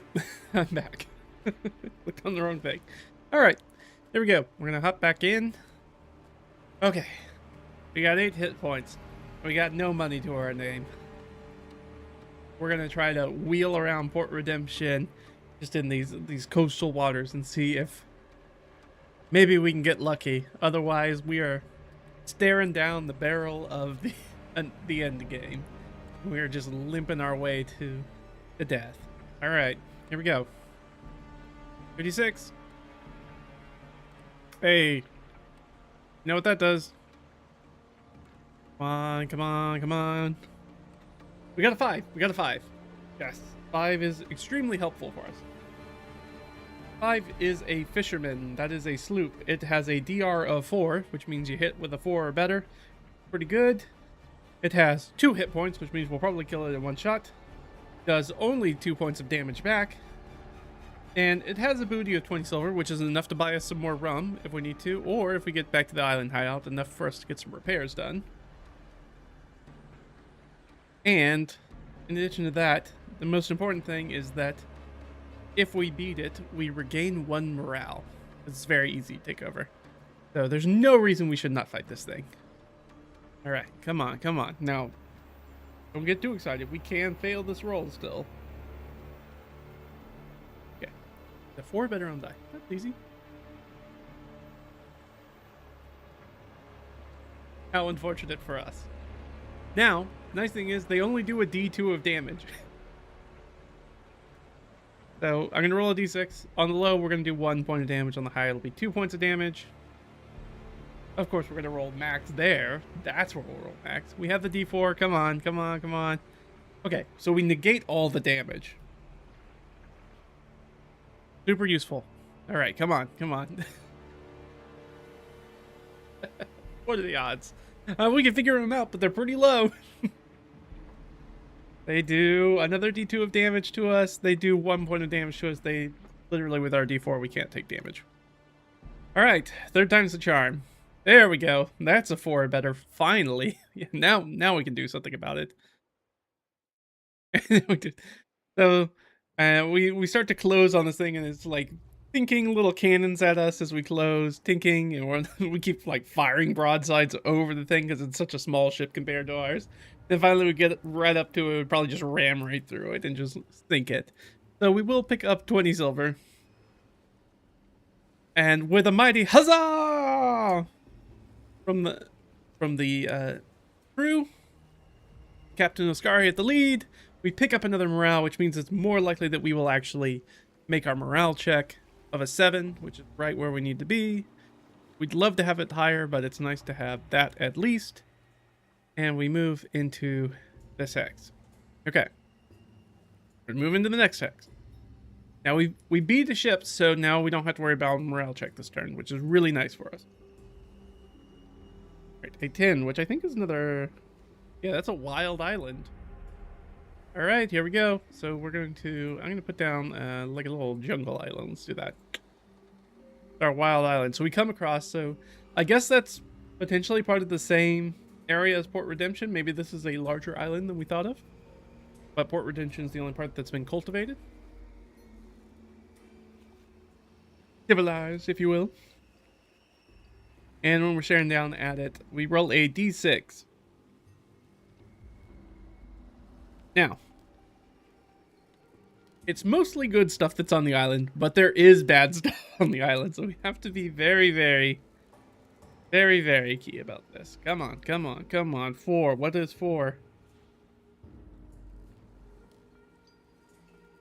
Can you believe it? Hostile inhabitants. Lose a D4 of damage. Well...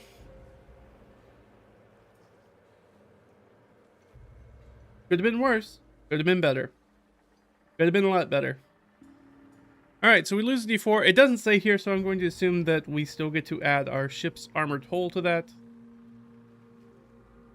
Because it doesn't say anything specifically about damage. There's no difference between like whether you take damage as the crew or as the ship, so I'm guessing that the D4 damage they do will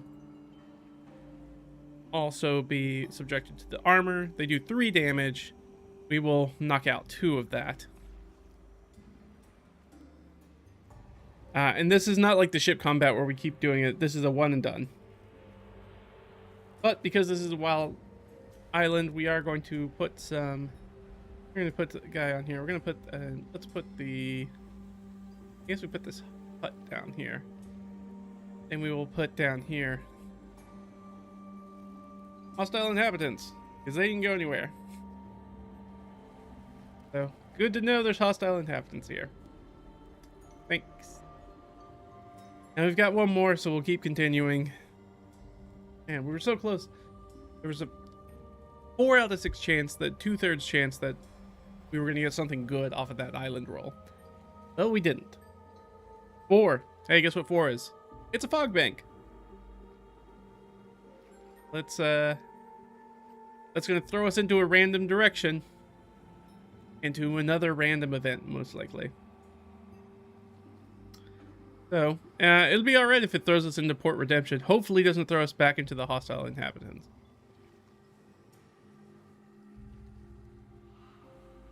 So I guess... how does that work? Yeah, because we don't have to roll for an encounter. Okay, perfect.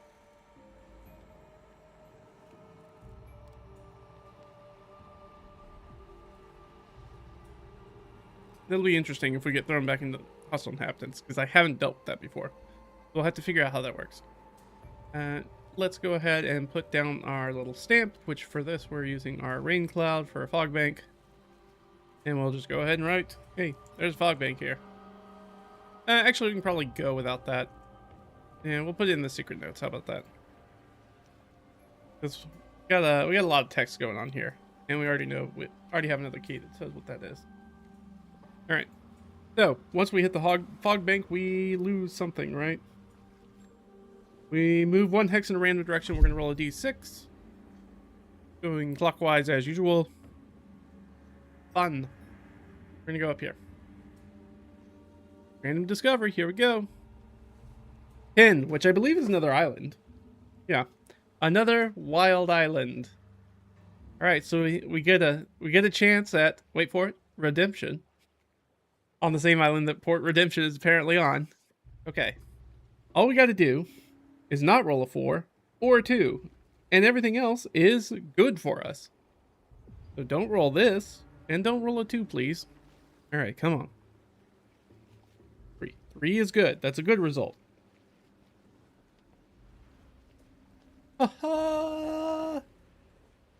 There is a tall wood forest here. You know what that means? We get to do a repair action for free. We go up to 13.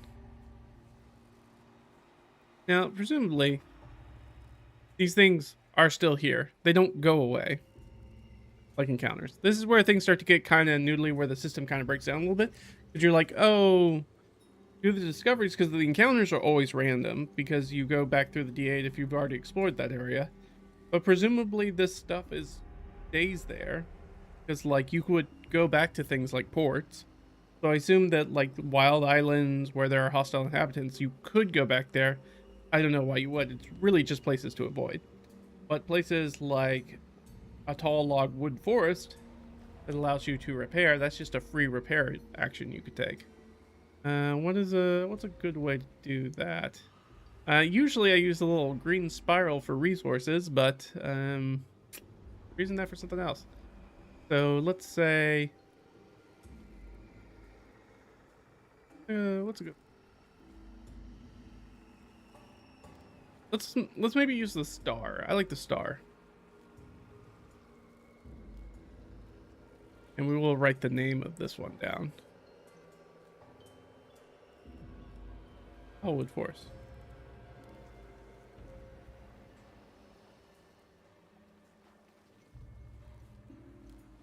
All right, so that was 1, 2, 3, which popped us out right here. Now, in the Tallwood Forest, it does say that we should roll for... No, I guess we don't. Again, we're starting to get into the part where the game gets a little noodly sometimes. Because when you do something like the Fog Bank, you move 1 hex in a random direction, roll for a discovery and or encounter. So we did discovery because it was a hex that we hadn't been into before. but this one does not say to roll for an encounter. So I think if it pushed us into a place that we already knew, if it pushed us into the hostile inhabitants, but also we already know what's in that hex, so we wouldn't roll for it. I think. Problem is like, anytime we have an island or something like that, or a port, we know exactly what's in there. So unclear if we should be. I guess that's only if you roll another open sea, then you would roll for an encounter. I think. Maybe I'm getting this totally wrong. Hard to know. But that's how I'm going to give myself as many opportunities as I can to stay alive. So that's how we're going to interpret that and not roll for another thing. But, hey, you know what we did this turn? We discovered some land. So, because we did that, we don't have to roll for morale. Huzzah! And things are looking okay. It could be better. We'd like for them to be better. But another day passes. Yeah, I think we're going to continue. We're going to do, like, I think, like these three, maybe, is our plan. Go down here. Still trying to stay close to this island hideout or port redemption in case we come across a nice load of cash. Or we can buy some upgrades or repair a ship, that kind of thing. I think we're going to go here. 2d6, here we go. 9. Open sea merchantman. Alright, so we have our open sea. And we spot a merchantman. Now remember that a merchantman is brigantine, so it has a DR of 8, so we're more likely to hit it than miss it. It has 7 hit points, so there is a chance that we could take it out. There's what, a 40%? 7, 8, 9, 10. Yeah, a 40% chance that we could take it out in one fell swoop. It only does a d6 damage that we get to subtract a d4 from, so I think we're going to go for an attack on this one. It also has 200 silver and booty, so maybe I'm getting greedy, but I think that's what we're going to go for. So we're gonna ride into these guys. Yeah, here we go. We're gonna ride against this merchantman.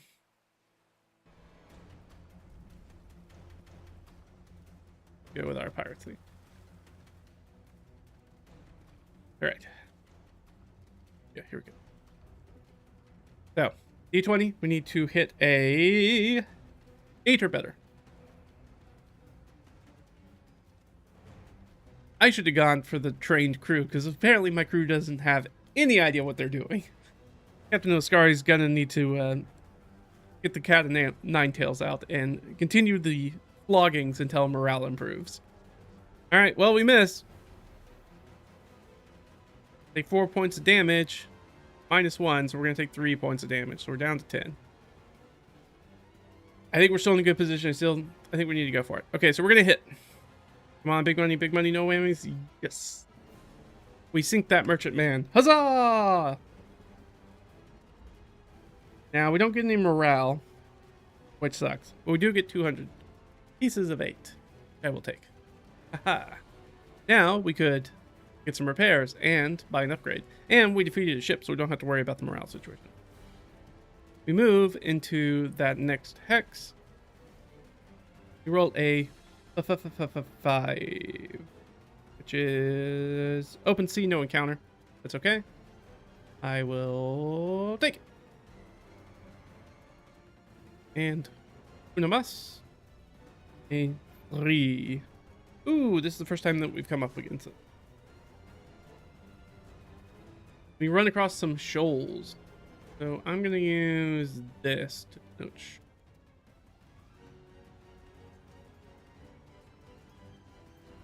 So some rocks and reefs and things of that nature are in this area close to Port Redemption that we're going to run across. We have to roll a d6. If we roll higher than our max speed, we lose half our HP rounded up and your turn ends. So if we hit this, we're going to lose 5 hit points. I'd like to not do that. So I'd like to roll a 1, 2, or 3, please. And our turn ends. Our turn was going to end anyways. 1 through 3, please. Nope. All right. Perfect. So we lose half our hit points. That's always fun. Hold on. Let me see. Will this be affected by our armor?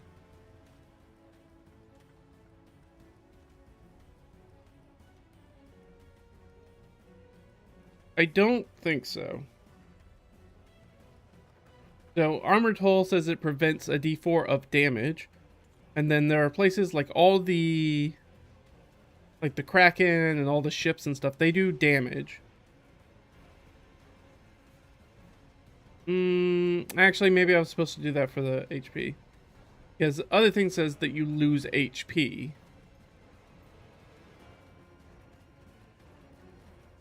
I'm not sure if that means it to be distinct from damage or not.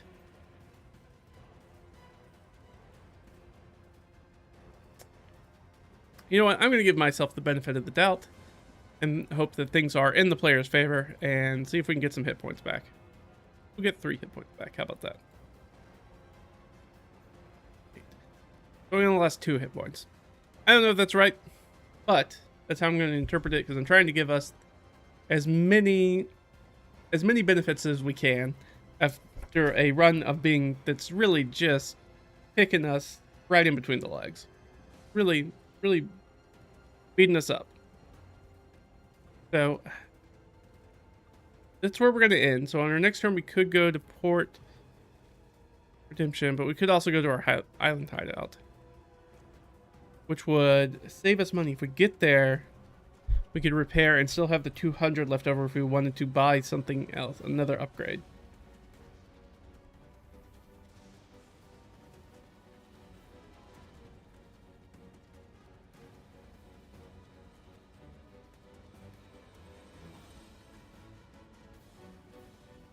Yeah, I think we're going to do that.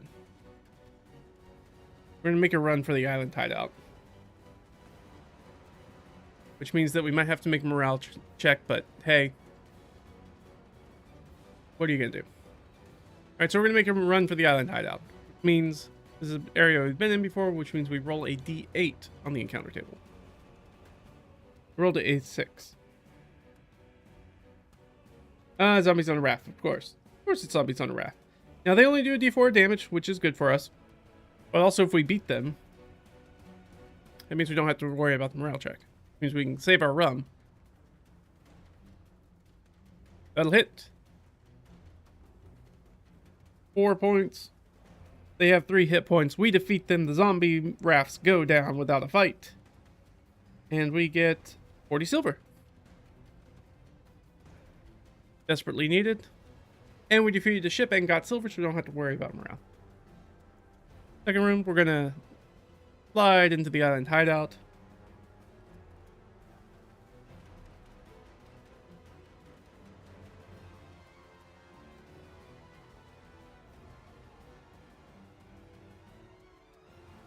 Okay, whenever you re-enter an explored sea hex is when you roll on the D8 encounter channel. So we don't have to roll it for the island hideout. I was pretty sure that wasn't how that was supposed to work, but I just wanted to confirm. All right, so we make it in there. We can repair for 20, so we're going to do that. Down to 60, which is going to give us 12 more, so we're going to be up to 20. That's a much better spot for us. We don't need any more rum, which means we can buy another upgrade. So we can get better guns, which will give us +2 damage, which is pretty nice. There are a lot of times that we've been hitting ships because we already have a high die, where we've been skating by, or they've been skating by only having 1 hit point left. So that would make sense, but we could also get a +1. If we got a +1, it makes it really, really hard to miss. Because the Kraken is the thing that has the highest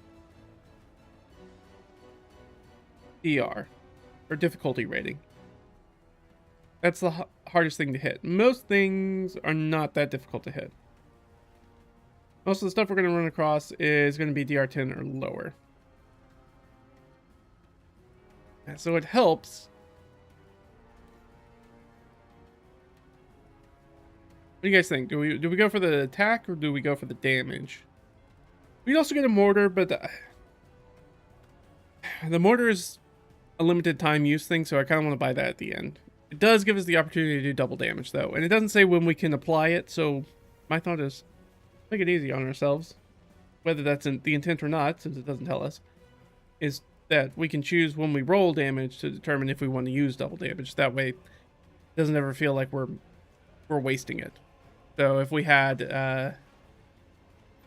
like I'm imagining, if we had like the frigate or something like that that has 8 hit points and we rolled 4 for our damage, that would be the time they'd be like, I'm going to use one of the uses of mortar, turn that 4 into an 8, so we'll kill it in one shot. You think damage? Fair? I'm inclined to agree. So let's do that. We're going to get better guns. We're going to lose 200. So we're still nowhere close to leveling up, which is so funny. This is so different than my last little like starter playthrough, where I hit mostly good stuff and I was like, oh, this game seems like it's actually really easy. It's not. It's not easy. It's actually really, really harrowing and difficult. I just happen to be very lucky. The dice were very kind to me. We have our finely crafted sails. We are going to pick up our better gun. Get better gun, so we do a D10 of damage plus 2. That is very nice. Okay. So it was 1 to get here, 1 to get to the island hideout. Let's go south, because that's the closest area to like maybe getting a whole bunch of hexes. Let's head south, and let's go here. It doesn't really matter. D8. Counter. 7. What is 7? A merchantman. DR8. HP 7. Let's go for it. We charge down on the merchantman. Ooh, we're gonna hit it.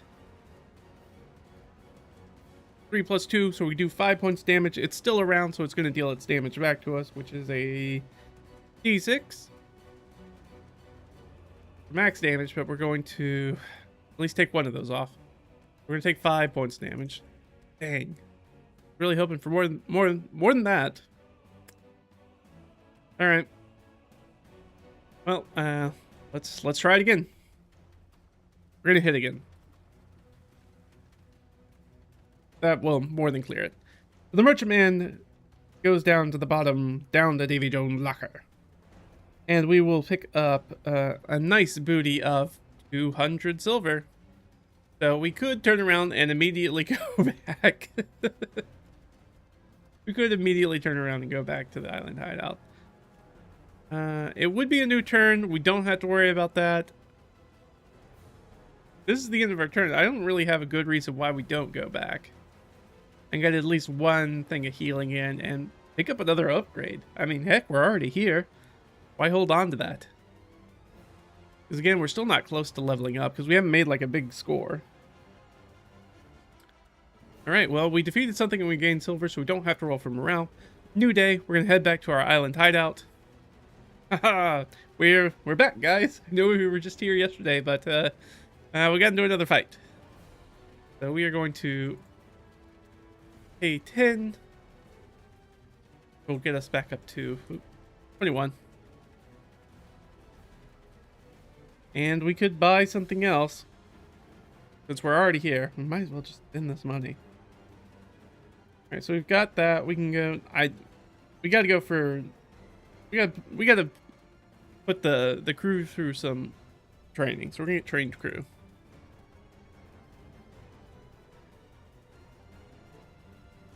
Gonna give us a +1 to attack.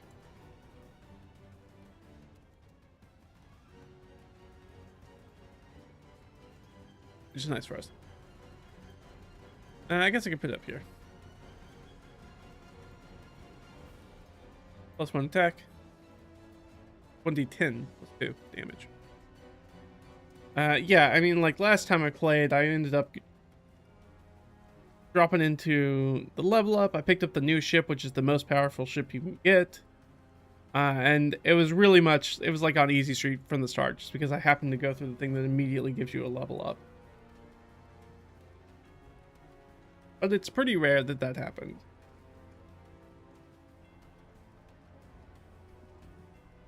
All right. That was 1 to get there. Go back here. A D8, please. Oh, we were going to pick something up. Right? We picked up the the pieces of 8 for that. 3. Oh, we're becalmed, so we end our turn. The wind flies away. No place for us to go. Which means we did not do any of the things we needed to do, which means we had to make a morale roll. Our morale actually does go down. It goes down to 6, which means that we failed that roll. So we're going to spend our rum. You can only carry one thing of rum at a time.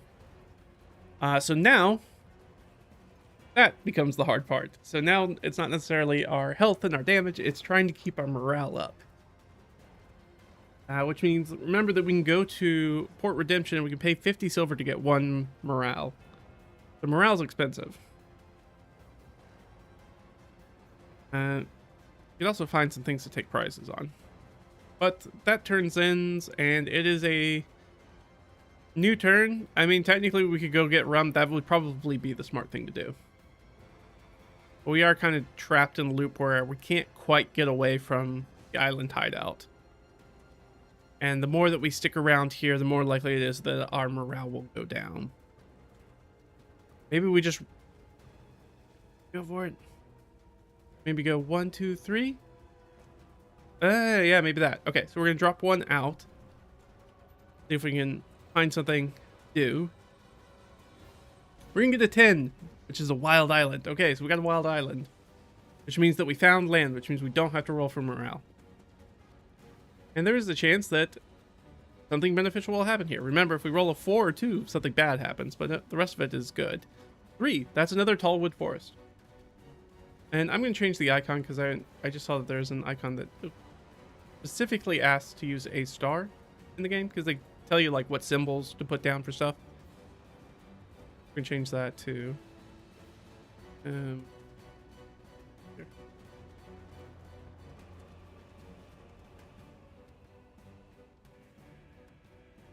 we go. And I will add these as our little gear to be like, you can do repairs here. And in fact, I'm going to delete this text and leave the text down at the bottom one. I think where there's not a lot of other stuff yet, as far as a label. Which means that we get a free repair, which is fine. I would have preferred that last turn, but it does mean that we go all the way back up to max. Great place to be. If only we could get something that would give us more morale. Alright, so that's 1. Means that we don't have to worry about anything else, so we can run back to the island hideout. What we're gonna do, and see if we can pick up some morale. Okay, I rolled a 2. Oh, we got that's the mermaids. So we found some mermaids, which increases our morale. Those salty sea wenches. So we find that we get our morale. Our morale goes up. That's very good for us. Excellent. And then we're gonna go to the island hideout. And there we are going to spend 20. We're going to pick up another thing of rum. Wow, what an amazing turn for us. Only good things happened. That has been a rarity so far. Let's hope that continues. Now, we could go west. Nice thing about having the Maelstrom on the map is that once the map gets big enough where things become so far away that morale becomes more the problem about running into things. Because you've explored so much around your island hideout. Going to the Maelstrom and then getting to drop into a new map is actually... It can be tactically like a good move to do, I feel. Alright, we're gonna go, I guess, east.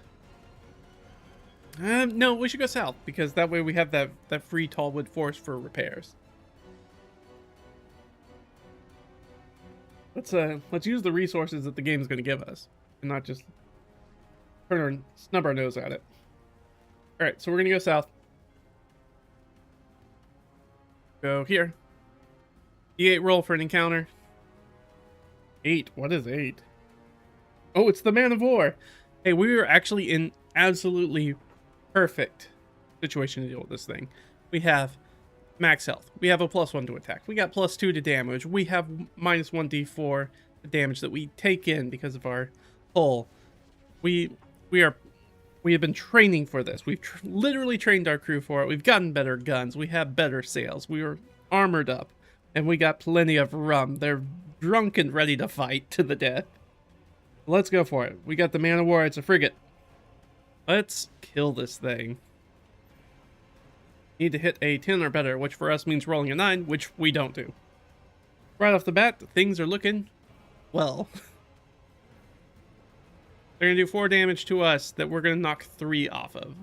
We'll take 1 point of damage. Woo-hoo-hoo. Now we're starting to see the armor pay for itself. It's really pricey. Especially since we have Master Carpenter where repairs are even cheaper. If you don't have Master Carpenter, trying to hold on to money is really, I assume, quite difficult in this game. But both times I played, I've had Master Carpenter. So I haven't had to deal with that yet. Okay, so we take a little bit of damage, but we're going to trade some more shots. God damn. Max damage. We'll eat half of it. 20. All right, well, come on, give them hell. What are you guys doing? That will hit. Thank you. 8 plus 2, which is 10, which is exactly the hit points it has. So the man of war goes down. It takes a little bit to get it, but this is one of the more difficult things to think on the board. Good for us, and comes with a nice fat 400 pieces of 8 bounty. Love to see it. And we've defeated the ship, so we don't have to worry about the morale aspect. We could go back to the island hideout and buy another upgrade, but we're running out of upgrades to buy at this point. We have, what do we have left? We can buy extra guns and the mortar, and that's it. But I kind of want to save it and see if maybe we can get ourselves into a level up. Because if we get a level up, we get stuff that we otherwise don't have opportunity to get to. So I kind of want to do that. So I'm going to save it for right now. We still got plenty of hit points. So I think we're going to go down here. Yarr, let's do it. Executioner rides. More open water. What do we get for an encounter? 8, which is another man of war. So another frigate. Okay. We're still in a good position. We can still deal with the threat. But we gotta roll better. I can't. We should have a 55% chance to hit this guy all the time. Alright, they only do 2 damage to us. Alright, so we negate all the damage. Their cannonballs plink off of our hull as we come around and line them up for another broadside. Come on, let's do it. That'll do her. D10 plus 2. 8 plus 2 is 10. They got 10 hit points. We sink another ship. And we go up to 800. This style of play is what I was doing previously. And I was like, this game's so easy. Most games are easy if you roll really well. So, you know, I don't know if that's a tactic or not. Have better luck is a tactic, I guess. All right. Well, that got us 2 spots. We have 1 more. We can go out further. Go even further beyond. Maybe we'd also just stop riding the tall wood forest and get a repair action. Why not? It doesn't say that any of these discoveries are like a one-time use thing. So I think that's what we're going to do. Let's go for our free repair. We don't need to worry about defeating anything. We'll go up to 25. Do some repairs. No problem. That'll be the end of our turn. And then I think we'll just kind of wheel around. And once we get here, after 1 turn, we'll see if we can keep going. Since we're kind of maxed out right now. Start heading our way back to the long way to maybe Port Redemption. Because if we head into Port Redemption, we can maybe buy some morale for us, which would be nice. So we are here. The day ends. No morale check needed. We come out right here. I think we're going to take the long way around. What do we get? What do we get? Come on. What are we going to discover here? 8. which is open seas with an encounter check. What's our encounter? Down. We rolled a 7. Have we rolled a 7? Yes. Oh, it's a merchantman. Well, we can certainly fight a merchantman. Here we go. 6. Even with our +1 to attack, that's a 7, and we need an 8. So they're going to do a d6 damage to us. They do max damage, of course. And we do max on the reprisal to keep ourselves up. We're down 2 points damage. That's alright. Fire again. Yarr. We're going to hit them. D10 plus 2. 7, which I think is their hit points. It is indeed. And we send them to the briny deep. And pick up another 100. Which puts us at 1030. So now we're in level up territory. So, to level up, you need to bury 1,000 silver, which we have. But if you look on the back booklet where it talks about leveling up, every time you defeat 5 enemies... Oh, crap. I always forget about that in the game. I forgot about it the first time, too. We have to track that. I wish they didn't wait until the very back of the booklet to remind you about that.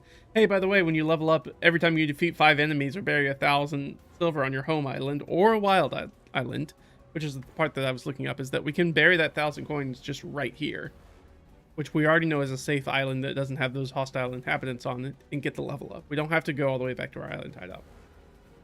But we need to put this down here. Ships defeated. We'll count 1 of 5 because I just hate that they wait until you get to that point. But there's another way to level up. And then you roll. You don't get to choose. You roll for whatever your level up is. All right, well, that was 1. Let's go to... Yeah, so that way if we take more damage, that way we can end and do the repair action here and then bury our coinage. Play smart whenever possible. So we're going to go to this next hex adjoining. We're going to roll a 2. Damn. All right. Well, here we go. Let's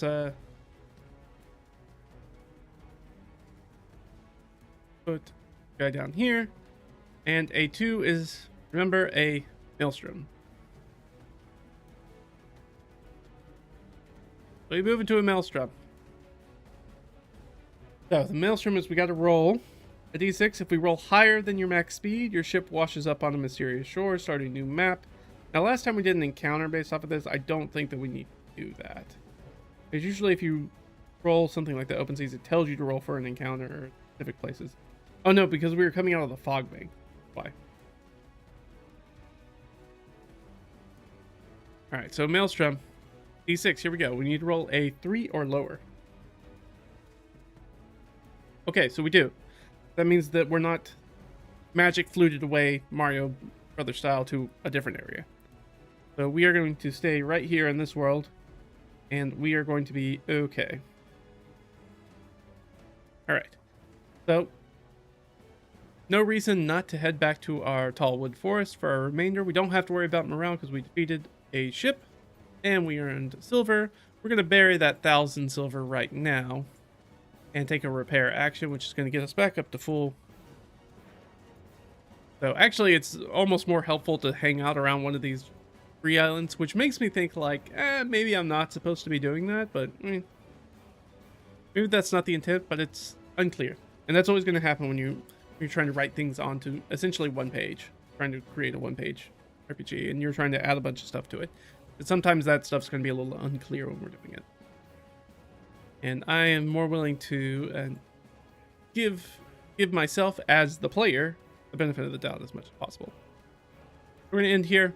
We're going to bury. We're going to get a level up. We're going to roll a d6. It's our first level up, so whatever we get is whatever we get. We rolled the 1. Ooh, 1 is very good. 1 we find on this abandoned island, I guess. It was in a hidden cove Searching and cutting down woods in the forest, we find a hidden cove that trees were blocking our sight of, and we find a man of war.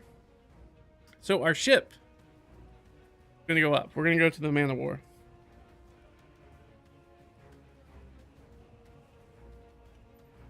Old man of war.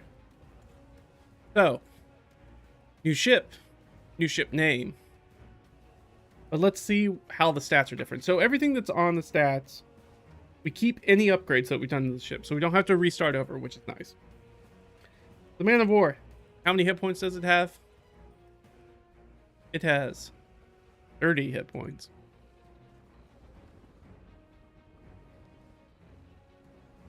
Its damage is a D10, so that's the same. Its speed, however, is 3 natively, which means with our finely crafted sails, we have a speed of 4 now, which is very good. That means we're as fast as a sloop. It also means that any of those things like the maelstroms or anything, we now have to roll a 5 or 6. So there's only a 1 in 3 chance that we're going to get negative effects from things like the maelstroms and shoals. That's very, very good. Keep any upgrades. That's it. So we got a new ship. We'll just put it down here that we have new ship. And we have, it feels like turned the corner, but we do need a new ship name. So let's look at a new ship name. What was it? Was it a D100? Yeah, let's do a D100. Someone like, what, like 150? Okay.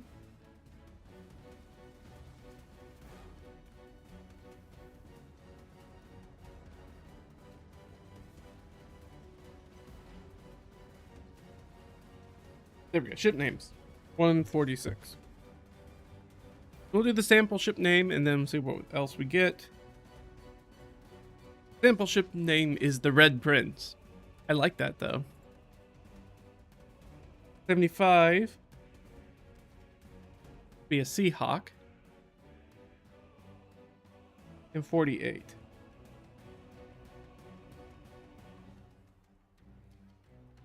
I like that too though. It says Seahawk Hal.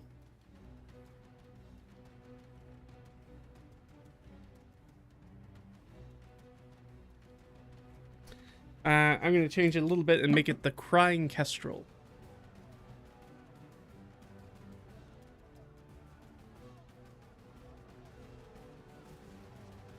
As our new pumped up man of war.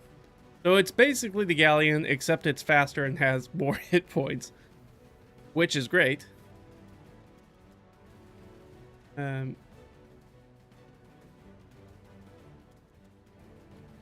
I'm gonna defeat up that up. It's confusing to have damage next to damage for me. Well, I'm looking at that. All right, so I don't believe our morale goes up when we level up, though.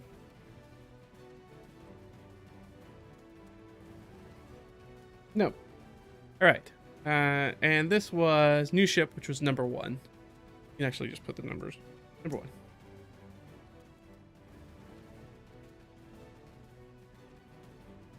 So it also doesn't say when you have the...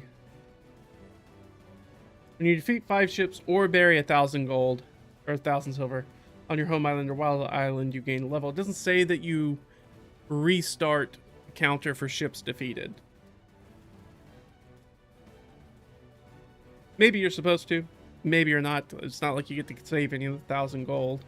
Though I guess if you level up by defeating ships, you get to keep all the silver you have, all the pieces of 8. So I guess we keep it. Why not?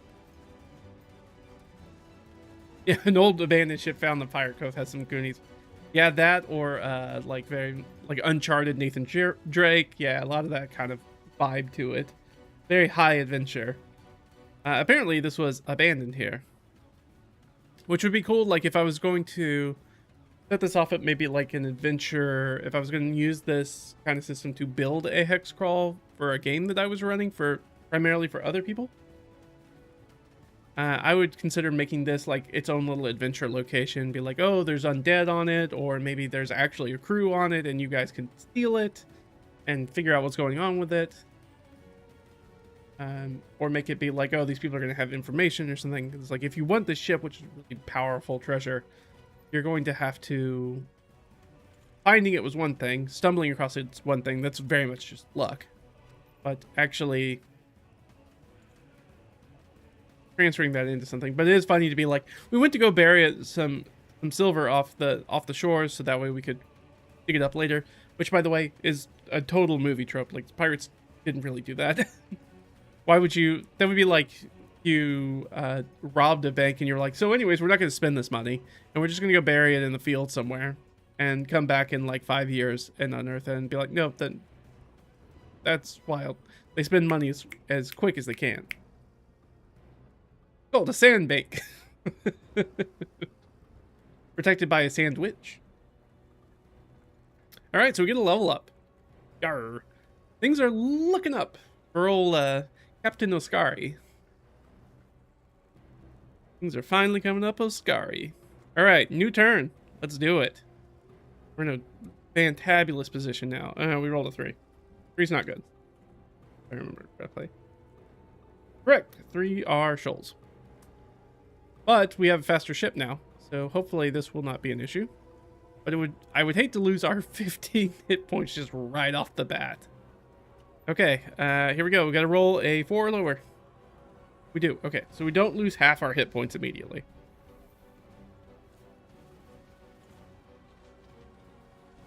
And our turn does not end, so we get to continue going.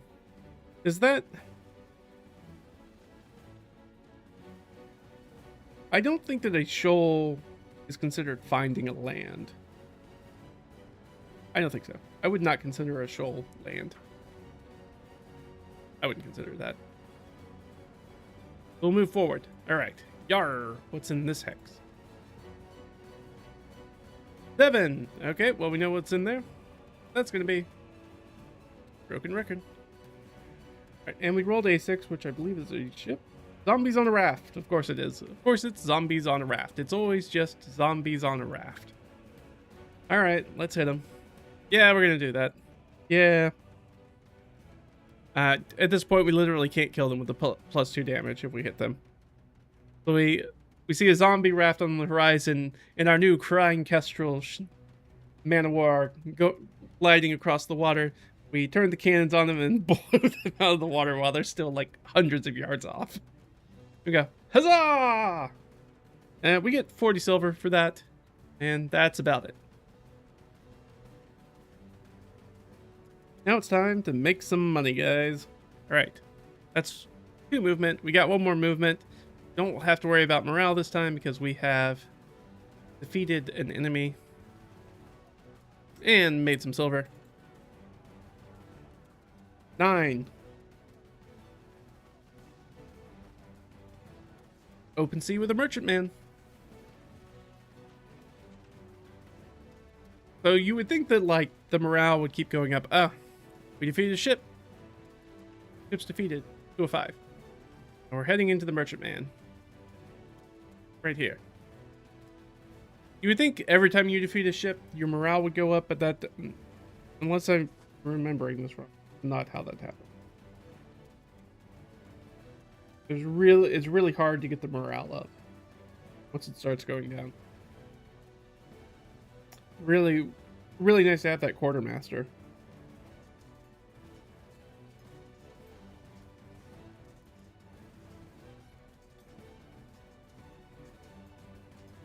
Yep. Okay. It is a merchantman. Let's attack it. 7 doesn't hit it, I don't think. Nope, missed it by that much. Alright, they're gonna do a d6 damage to us. Hey, we're not gonna take any damage. I love that. Fire again! Hit the scallywags. D10 plus 2. Max damage. We blow that merchantman out of the water, which is gonna give us 200 silver. Alright, we're starting to rack it up, which means we defeated another ship. Which is, I forgot that, like, you should be doing the ship defeat, so the level ups come a lot faster if you're in a good position. Like I said, if that would be probably the one thing that I would change, and I'm probably going to make that notation in this book. Is I'm going to add like a note on this page, on the interior page. It's like, hey, every time you defeat either that or maybe on the encounters. Maybe I'll do it on the encounters where the ships are. It's like, hey, remember to track how many ships you defeat, because that's how one of the two ways to get level ups.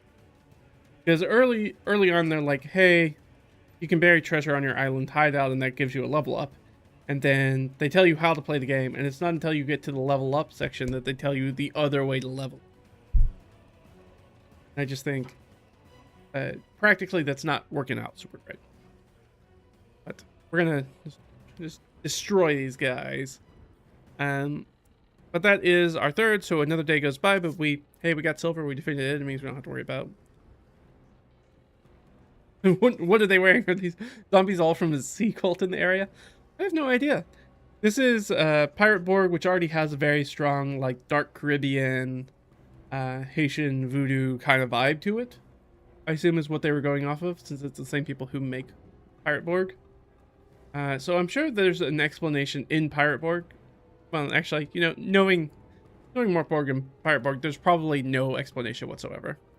And so it's only if you guys decide to investigate that as players that you're going to find out any of that information, probably. Which is fine. It's fine. Fine. So we can make it whatever we want. There is a wild island that you can come into that is just full of zombies. So I assume that they are coming from there, or like, which might be some sort of like ruined port or something like that, but I have no clue. We're also assuming that they are like human pirates. They could be other types of undead as well. New day though. All right, I think we're just gonna go around this little horn here. Gonna make the full circuit. Since we're doing well, we're in a great position still. With 30 hit points and pluses to a lot of things, we're in a really good position to just knock some people out. Try to maybe see if we can get ourselves another level up.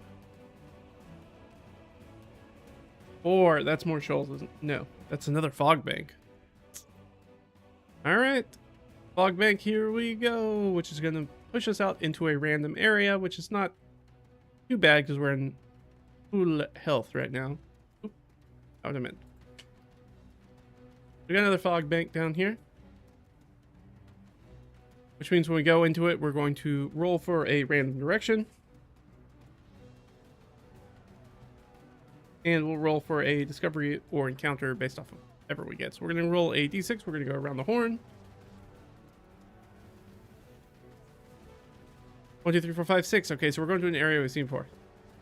No, best of luck on my jumps. Thank you. Thank you. And to you. So we're going to go to an area we have been into, which means we roll a d8 for our encounter. Fortunately, that puts us in a crappy spot. 3. We're becalmed and we immediately end our turn. Well, that's... yeah. Which means that we didn't do any of the things that we needed to do. Which means that our morale goes down by 1. No. We're going to make that 2d6 roll. Hey, we rolled under it. Okay, so we don't even have to use our rum. I like it. Really got to get to Port Redemption and spend some money. Now, I think that...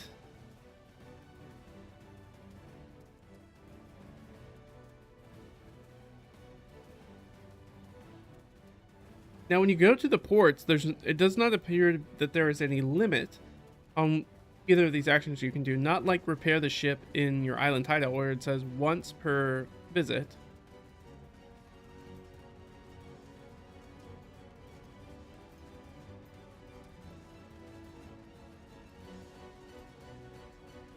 It says that you can raise your morale by a d4 for 50, repair for 6. So I think you can do that as many times as you want if you get to the port.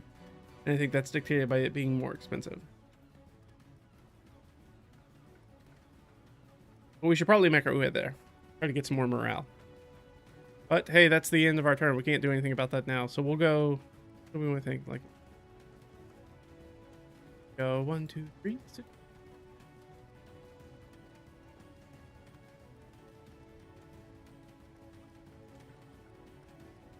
Well, I don't want to go through the shells is the thing. I guess I can go maybe the long way around. Don't really need a repair, but the morale's the thing that's going to kill us. Okay. It's a new day. It's a new dawn. Roll a 5. Ooh, a sloop. Let's destroy this sloop because it gives us morale. Actually, that might still hit the sloop. It does. Haha, we've done it. They have an HP of 2. We can't not destroy this thing in one shot, and we literally almost cannot miss it anymore. Which means that we are going to get 20 silver, but more importantly, we're going to gain morale, which is really great. Really great. And it goes towards our ships defeated. Or, I don't know why is this... Ships defeated. Alright, that's our second hex. Oh, right, we have speed 4 now. It says speed 3. I keep forgetting that. 11. What is 11? 11 is a new one. No, I'm looking at the wrong table. 11's another port. That's fantastic for us, actually.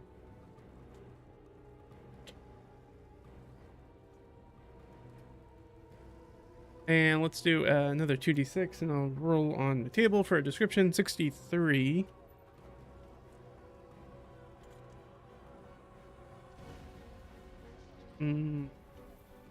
A body part or clothing?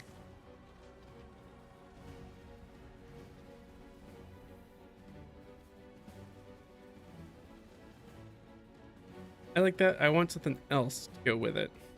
26.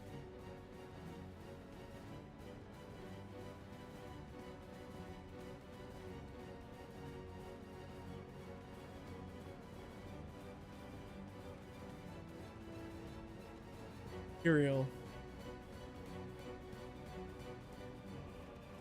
Yeah, let's say port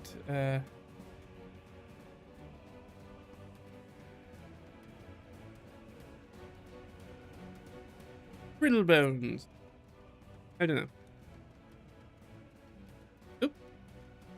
Port brittle bones.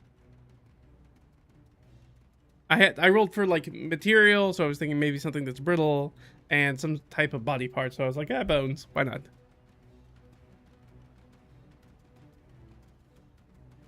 No, let's change it. Let's do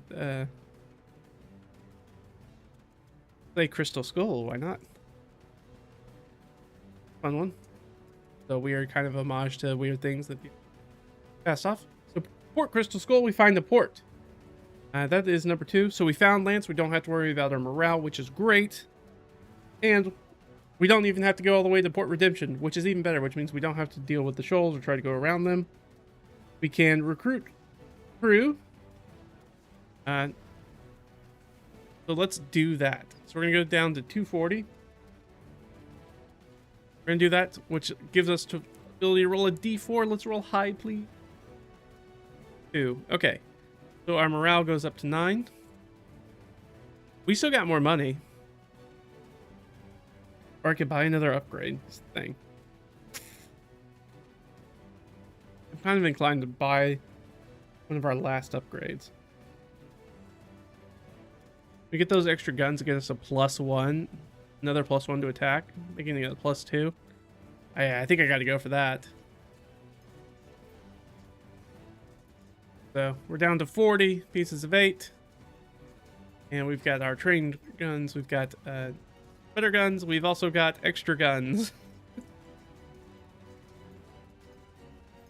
Takes us up to a +2 attack. So now we've got everything except the mortars, right? 1, 2, 3, 4, 5, and the rum. Can't forget about the rum. So we're getting closer. But if we defeat another ship, we're going to level up again. And with everything else is kind of in our favor now, I guess we go this way. This is roll number 3. We rolled another 5, which is open seas, no counter.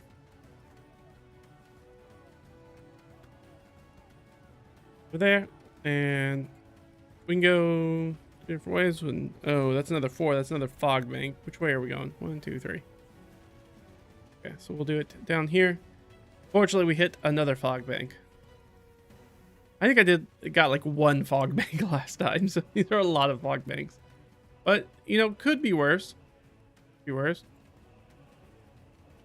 It is going to give us the opportunity to potentially 50% chance that we're going to find a new area. So,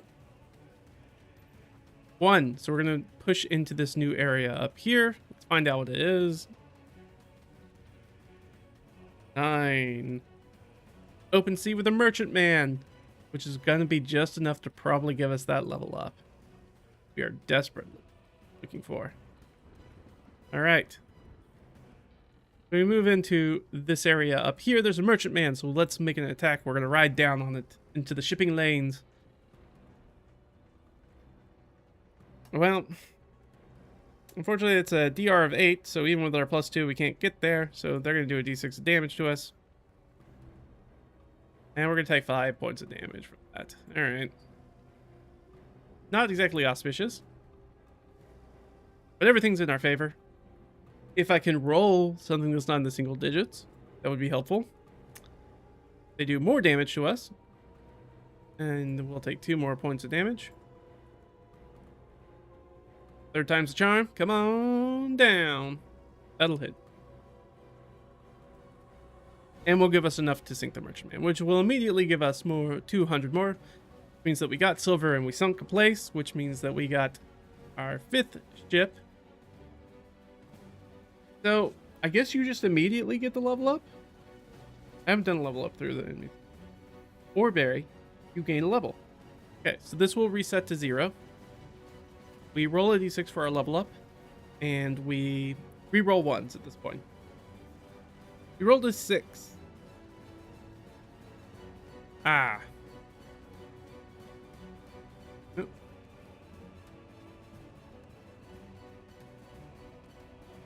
Or I guess we could do it. We can do this. This could be weird. And dash. So we are now the Pirate Lord of Brethren of the Coast.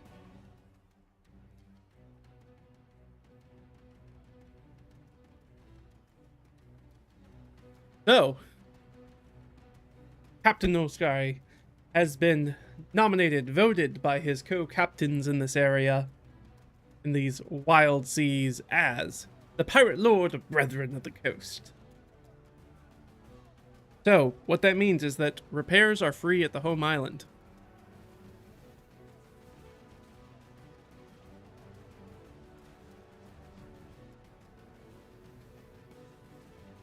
They free at the hideout. Things are going great for us now. Love it. Love it. Things are going well. Now we're cooking with gas. It's working all out.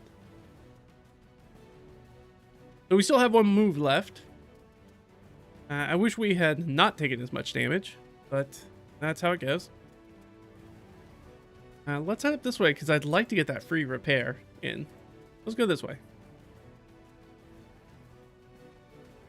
5, which I think is what we just did, right? No. No encounter. Alright, so we end with no encounter here, but that is perfectly fine. We have defeated ships. We are good.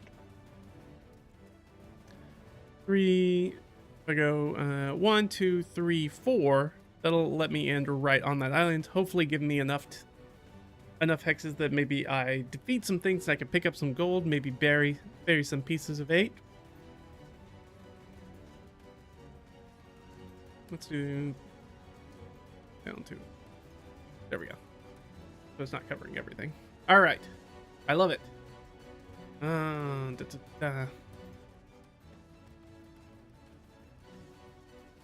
Yeah, so we'll do 1, 2, 3, and then our 4th will be hitting that island to do our repair. So let's do it that way.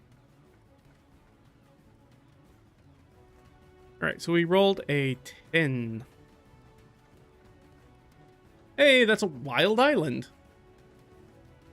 Excellent, another wild island. All right, please not a 2 or a 4. A 6. What does 6 get me? Oh, this is the legendary discovery. Yes, awesome. This is great. This is great for us. We're going to get, I believe, an instant level up.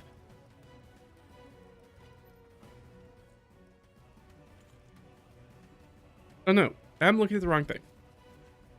I got way ahead of myself. I rolled a 10 and then looked down at 12. So 6 is still also very good. Do that back. We're gonna walk it back. Walk it back, everybody. We didn't get that. We didn't get that. We got something else. What do we use for an icon for this? Doesn't really matter. Sure, let's use this guy. Why not? I don't know what this is really supposed to be. I was trying to notate, but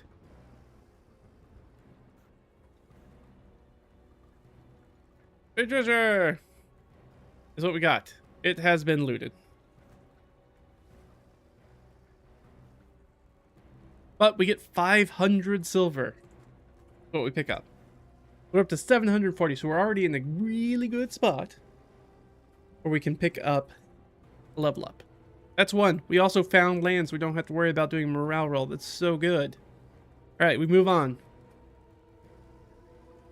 The Crying Kestrel loops through the water. We rolled a 5, which is going to be open ocean with nothing going on in it. So let's keep going. 7! Hey, what do you know? That's more open ocean, except this time that we will roll for something. Ooh, we rolled an 11. The dreaded ghost ship. Hey, we have a ghost ship track. We might as well use it, right?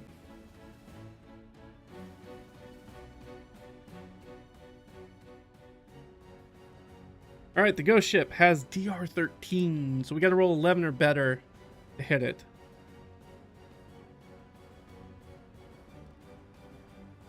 It has 10 hit points, so we can take it out potentially in one shot. Does D8 damage. Disappears after 5 rounds. And it has booty, a treasure map. So at the next wild island, port, or discovery of land. Oh, just discovery. I guess just the next time that, which is what, like the next time that we, then why would you do? Oh, legendary discovery. That's what they mean. Okay, legendary discovery. Got it. Got it. I'm on track. This was a spacing change they made. You find 1,500, so 1,500 pieces of 8. If we defeat this guy, I think we go for it. We're in a good position. We've got everything firing on our end, so let's go for it. Right? Not when we roll like that though. They do a D8 of damage. Pirate ghost ship. They're gonna do minimal damage. Well, we can't take less than 1 damage. Can't roll less than 1 on a D4. Let's do it. Sink them. Send them back to the briny deep. Man, attack rolls have not been our thing today. All right, we're gonna take more damage.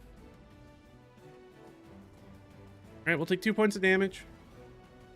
Down to 21. Arr, sink them. This will hit.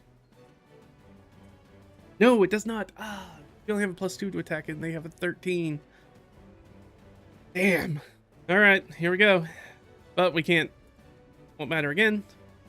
Armor's doing the armor thing. Gosh. Come on, guys. They're too spooked by these ghosts. They can't hit this thing. We'll take another 2 points of damage. That takes us down to 19. Come on. We can drop these things. Come on. Come on. There we go. There's a hit, finally. D10 +2. 6 points of damage. So this is round... We missed 3 times, so this is round 4. And we did 6 points of damage to it. So, if we don't sink it in the next one, which means that we have to roll at least a 2 on... We have to hit it and roll at least a 2 on damage. If we do that, we sink it. If we don't do that, it deals its damage to us and then disappears. We really don't want this 1,500 to slip through our grasps. So let's, fire the broadside. Arrgh. No, we fail. Fail miserably. And so the ghost ship just did a bunch of damage to us and then just left us. Cool. Cool. Love losing half my health to that. They just out of existence and we don't see them anymore. That could have gone better. Could have gone a lot better. Really wanted that treasure. So we'll limp into this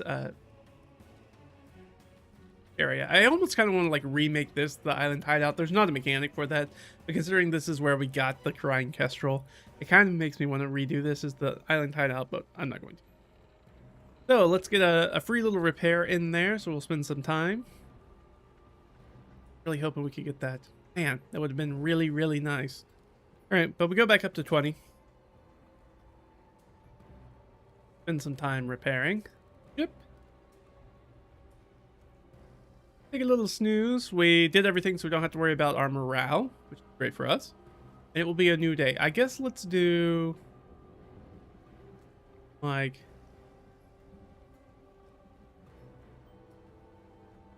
1, 2. Maybe we'll do this round. Maybe no, let's go this round because that will keep us closer to stuff. In case we need to do some repairs, we get enough money to drop something off. Let's do that. So we're gonna go here. New day, new dawn. 4, which I believe is shoals. No, fog bank. Gosh, getting so many of these fog banks. All right, I mean the fog bank's not the worst thing that could happen to us in the world. Foggity. There it is. Fog bank. All right, we're gonna go in a random direction, so we're gonna roll a d6. 1, 2, so we're gonna go east, and that will put us into a maelstrom. Second fog bank that's pushed us directly into a maelstrom. You gotta love it. All right, well, here we go. We get pushed into the maelstrom. We gotta roll a d6. If we roll a 5 or 6, we get whisked off to some new map. 3. Okay, so we stay on our map. Otherwise, it doesn't really do anything to us, which is great. Neither of those things do anything for us. Now we're going this way, so I guess let's just keep going this way. Wasn't really planning on going this way, but here we are. 6, well, you know what that does. And we roll for a d12. And we got a 4. Which is absolutely nothing. We'll move on to the next hex. Really hoping to find a fight. Great, or some land. It'll also be extremely clutch. 5, yes. 5 is a fisherman, which will also give us another little sloop. We pretty much just need to hit this thing. If we tag it, it's done. We're gonna hit it. Double check. Yeah, it has 2 HP. We can't not sink it. So, Raucous huzzah goes off if we sink this tiny thing, which is not a lot of treasure, but it is an easy prize, and it does, more importantly, for the first time in a very long time, we are back to stable on our morale to our starting value. Things are looking very good. Excellent. And sunk a ship. The ship defeated.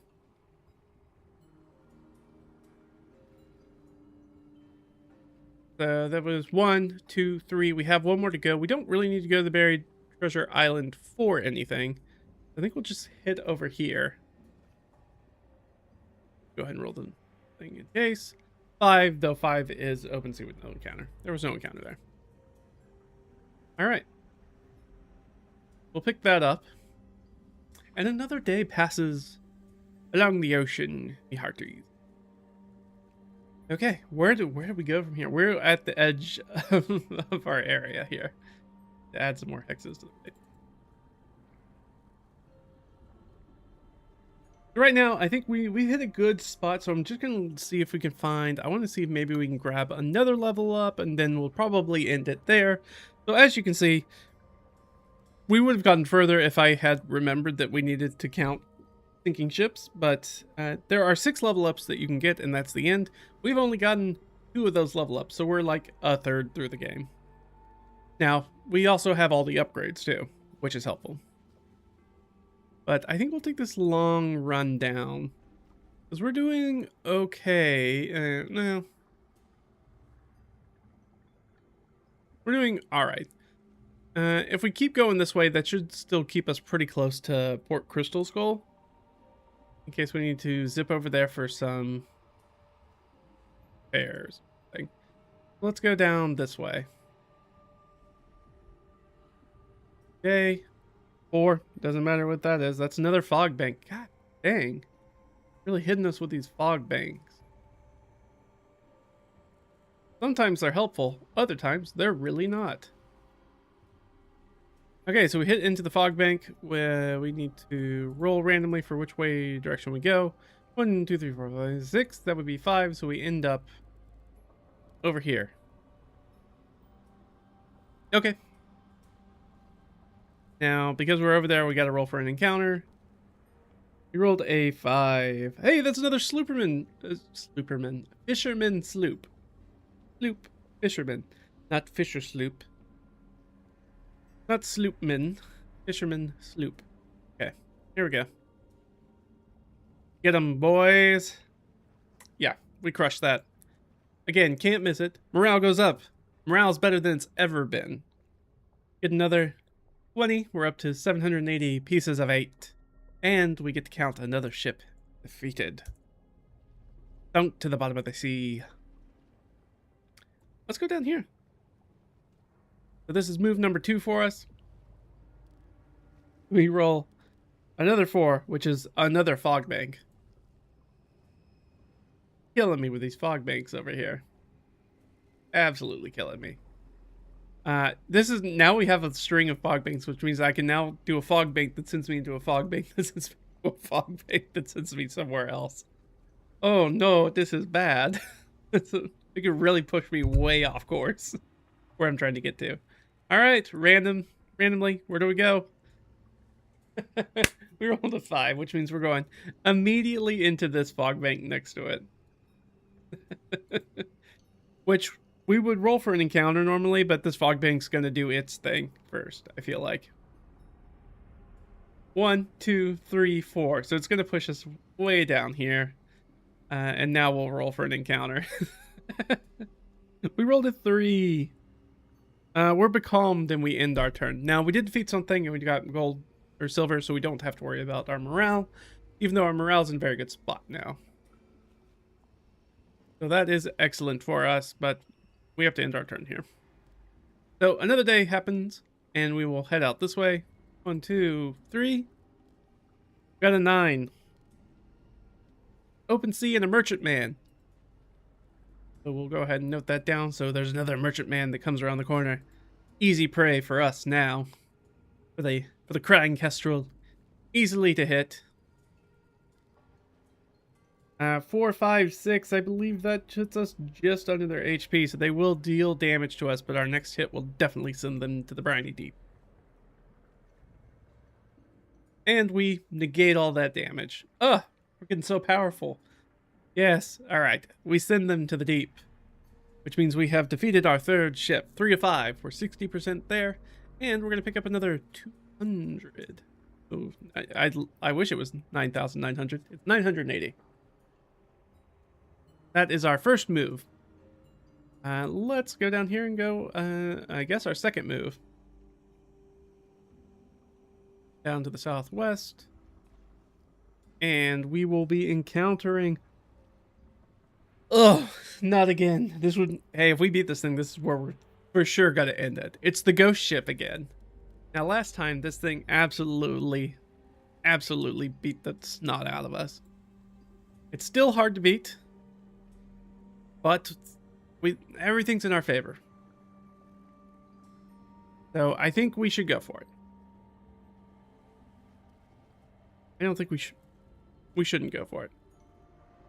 We're gonna go down.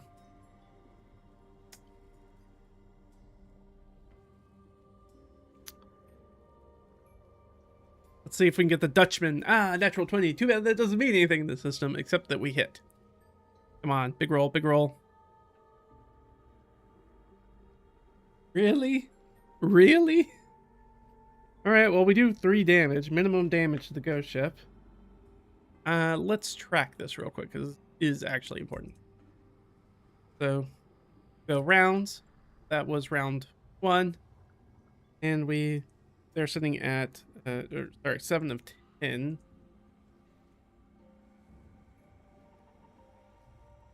Checking. That is correct. But they are going to deal a little bit of damage back to us, because we did not kill them. But, hey, you can't roll any less than a 1. We negate any of their damage as their ghostly cannonballs blink off of our hull. Come on. Come on. 9. We have to hit higher than that, right? They have DR 13. Yeah, 9, 10, 11. So we missed. And we'll take 2 more points of damage. Go down to 18. But more importantly, that is the end of round 2. Now we're going on to round 3. Remember, after round 5, they just disappear. On.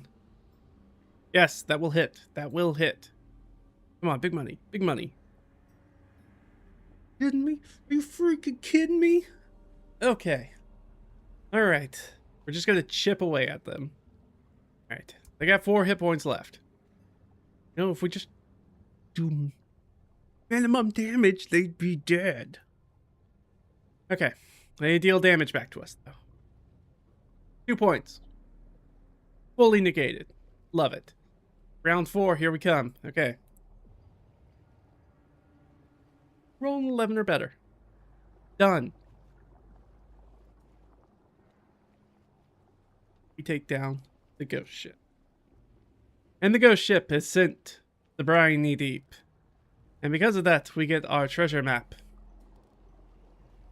Where is a good place to just put this? I guess right here.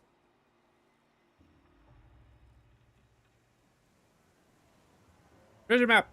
Ghost ship treasure map.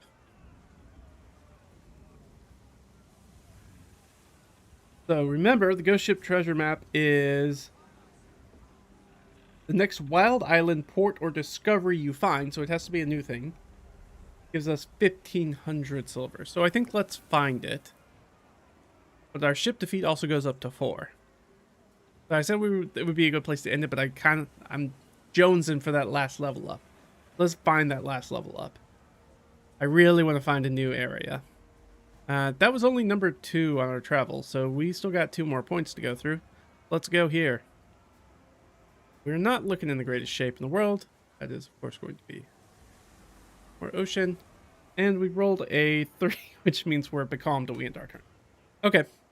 But we didn't earn silver, but we did defeat a thing, so we don't have to worry about that. So, next day, we're going to keep heading around the horn. 7.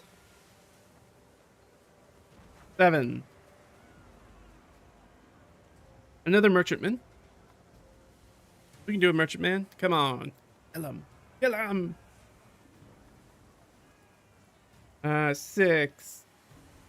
With our +2 is 8, which is exactly what we need. Alright. Gotta roll a 5 or higher. If we do that, they're toast. They have 2 hit points left. They're going to deal a little bit of damage to us, potentially. They're going to deal 1 point of damage to us.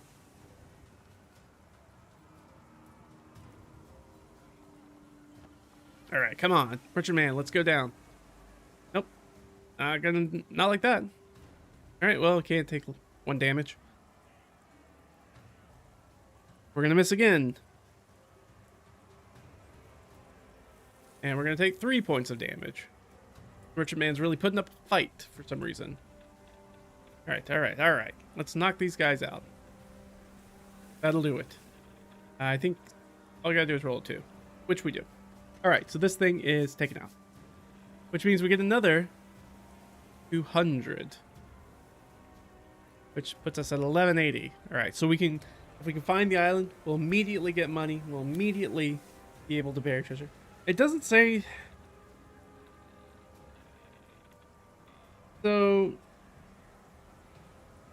it doesn't say that you can only level up once when you hit a place. There's doesn't appear to be any restriction on that. Because even under the island hideout, it says you can bury treasure 1,000 silver equals a level up. But everything else, like repair the ship is once per visit. You can only have one thing of rum on your ship. You can only have one of each type of upgrade. So if there was some sort of restriction, it should be there. Notated. There's not. So if we are able to find a new island and drop onto it, we can, and we get all that extra gold. We actually can just do 2,000 buried and get 2 level up. Very swell. I like that a lot. Okay. I believe we have one more movement. Let's do one more movement. 7. No! No, the dead won't stay dead. The ghost ship is back. No, we're running from the ghost ship. I don't want to fight the ghost ship. I only have 14 hit points. And that thing's hard to hit. We gotta get the hell out of here. Yeah, I'm immediately gonna flee from the ghost ship. I don't want to deal with this thing. Okay, good. We get away. Rolled our speeder under, so they don't even get a crack at us. So we get away from them.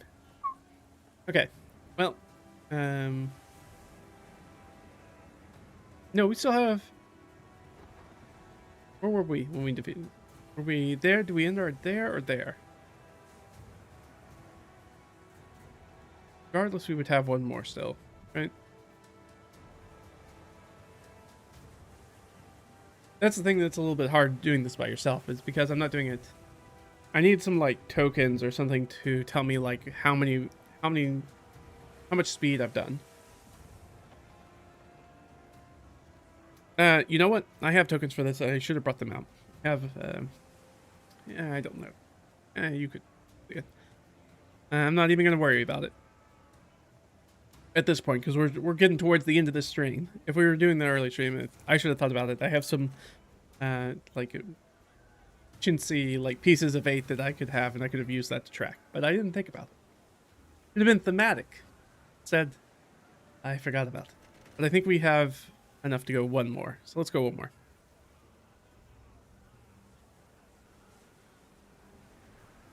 We rolled a 12. Oh no, 12's great. 12 is exactly what we want. That's fantastic. Oh, yes, yes, yes, that's fantastic. That's exactly what we need. 12 is perfect. What a fantastic place to roll a 12 at. We made a legendary discovery. So I'm going to make this, we're going to make this little volcano island. And we're going to put the star on it. Where I tried to put it down earlier and was like, well, that's not correct. We have made a legendary discovery. Roll a d4. You find... Question mark? 4. We find the lost city.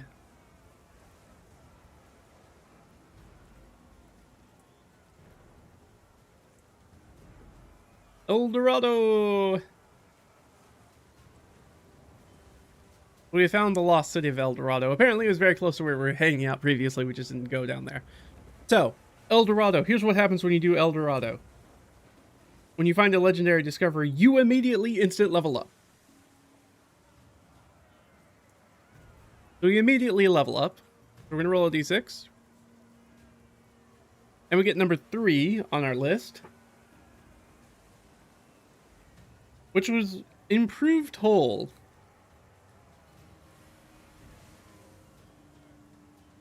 Which gives you 5 more hit points. 35, and then I would go ahead and take that up to 19, I guess.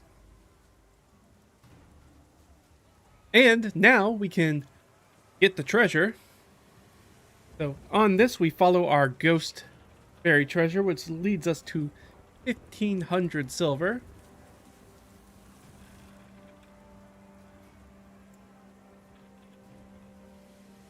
$2,680 pieces of 8, which we will immediately bury 2 of them. we will do really quickly, and we will roll 2 more level ups. Came fast at the end. All right, we can't have 6, so we're gonna re-roll those. So we can't have 1. 5 will stay though. 5 is Legendary Crew. Roll a d4 and gain a random new ace up your sleeve, which we will do right now. I rolled a 2, which gives us a Sorcerer. Ooh, actually, this is a good one. And that was number 5, right? Level up? Yeah. Legendary Crew. Sorcerer. Fog banks have no effect. And we get +1 speed. We've got a magical, mystical sorcerer on board. And we still have another upgrade. We're going to lose these 2,000 real quick. Alright. And we get number 3. We already have improved hull. So it's really just down between 2 and 4. So if I roll low, I'll take 2. And roll high, I'll take 4. I rolled high. We got Island Mansion.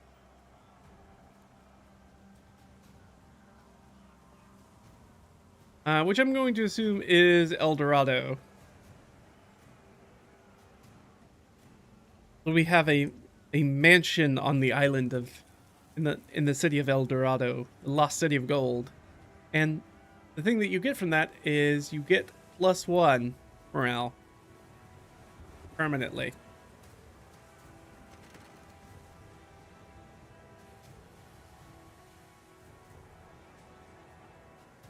So our morale is now 12. So that now means right now we cannot fail a morale roll. So if we go through the thing where we don't get land or something, it will go down from 12 to 11. And, ooh.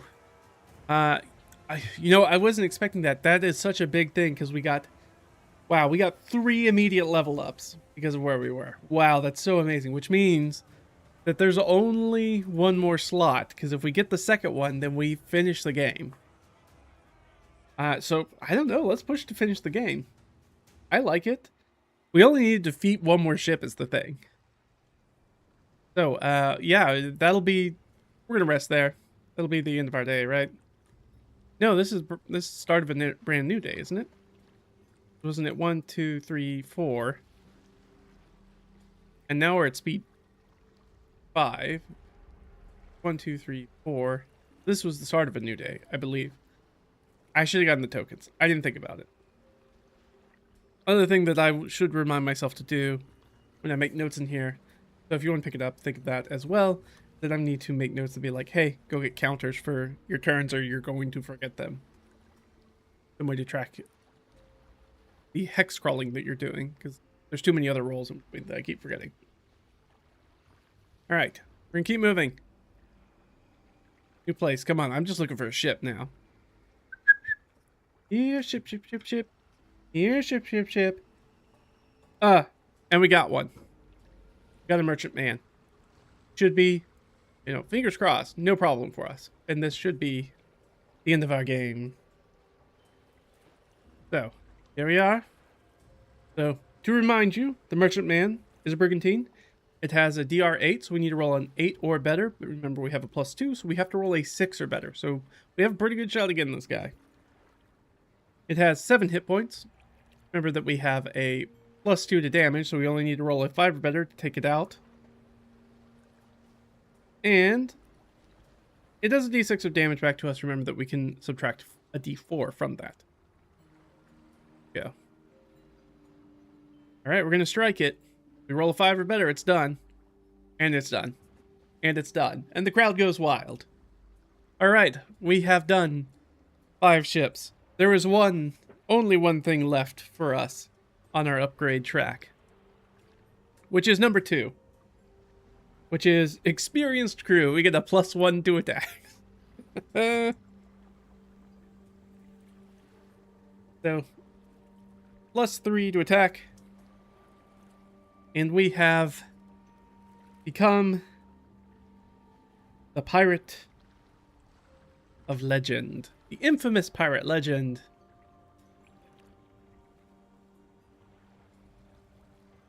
We'll write it down that we have the infamous pirate legend.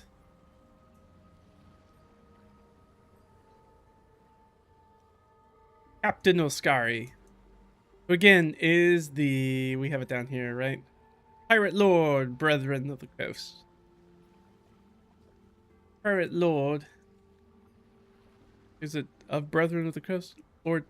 Pirate Lord of Brethren of the Coast. I don't know why it's written that way. Of the coast. And we have completed the game. So, obviously, you can sit down and play this pretty quickly. Probably more quickly if you remember about the sinking ships part, which I, now having kind of played around with the system twice, have forgotten both times because they don't tell you about it till you get to the very back page, which is under the... So again, I would add some notes in some areas to clarify some things for me about, like, when do I roll for things? When do I not roll for things? Remember to track that. Remember to track your turns, or I'm going to forget about all the crawls them going through and stuff like that. So I need another, like... Now, if I was doing this by hand, like, just for my own play, I'd print out, like, a little hex grid and do stuff like that, because... You know what I should do is I should get a notebook just full of hex, with a hex grid on it. I don't have one of those. I have plenty of grid notebooks, but I don't have any hex notebooks. I'm sure that they make those. I should look for one of those. That would be extremely useful for me. It strikes me as strange that I have not done that before. I should do that. For the amount of hex crawling stuff that I do. I don't know why I've never thought about that. I should definitely do that. It would make my life a lot easier. So I make some different things here. I make a few changes, but you know, otherwise, does it do the thing it's supposed to do? A swashbuckling wave crawl solo micro RPG. It's pretty micro. I can definitely play it by myself. It's plenty of swashbuckling. You're primarily trying to sink ships on it. This would be a super great one also, like if you wanted to take this and then branch it out and add more little systems, like if you wanted different ship combat or wanted to add this to like something like D&D, or you could do like D&D ship combat system, or maybe not the one that's actually in Ghost of Saltmarsh, because I've heard that that's kind of but I think there have been some fan created ones, so if you wanted to take that and drop that in, be like, okay, this is the size ship that you're going up against and all that stuff. It'd be really cool if you were wanting to run this for a group, or take parts of this and run this for a group. So we went through all of this, and there's still some things that we did not do. We did not get the mortar. We luckily were not forced to walk the plank and lose due to sharks, due to our morale. That's always good. We did not have our ship destroyed. It's also good. We did not get swept away by a maelstrom. Things. There were a few wild islands we didn't hit. There was a rum cache that gets us +2 morale. We didn't do that. There's an undead wild island, which is similar to the hostile inhabitants one. We did not hit that one. We did not get the resupply one, which gives you 100 silver. But we did hit the buried treasure one that gives you 500. That's the bigger one. We did ports, but we did not ever... I don't think we ever used the shipwright. We did use the recruit crew action. And we did, in fact, hit a legendary discovery. There are 4 legendary discoveries, by the way. There is Atlantis, the Fountain of Youth, El Dorado. Wait, where's number 4?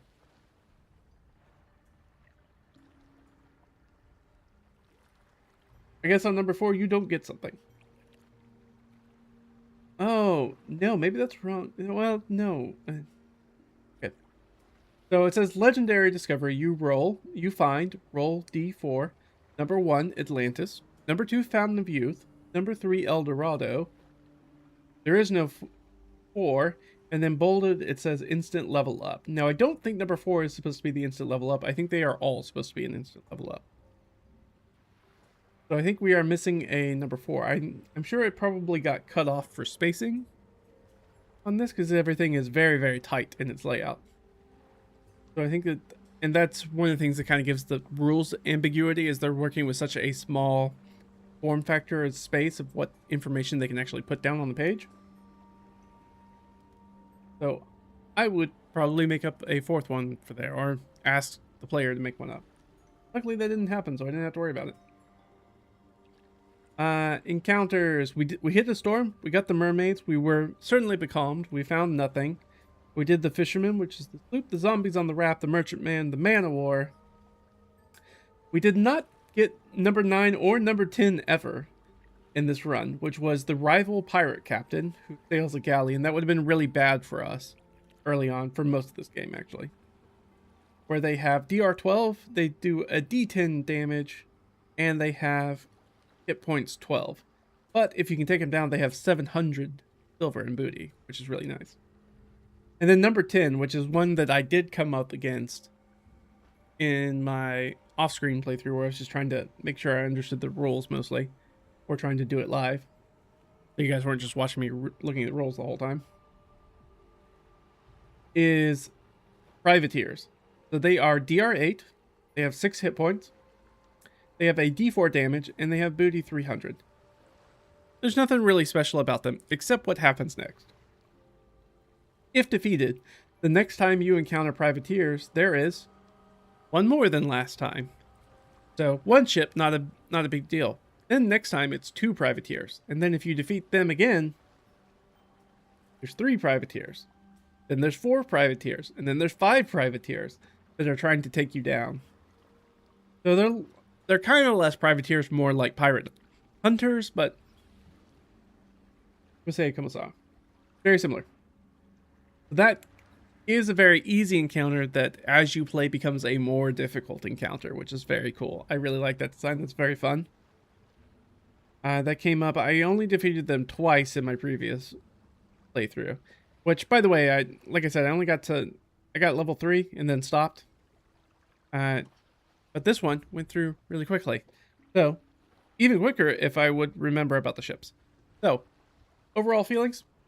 Fun. This is a fun little thing. You want to drop in, you have like a quiet afternoon or evening with nothing going on, you know, pull out the hex, drop it in, play this out. Like I said, I think I picked this up for $10 at my friendly local game store. I bet we can figure out how much it actually costs real quick.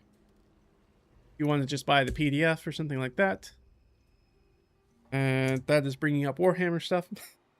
It's not for me. Limithron.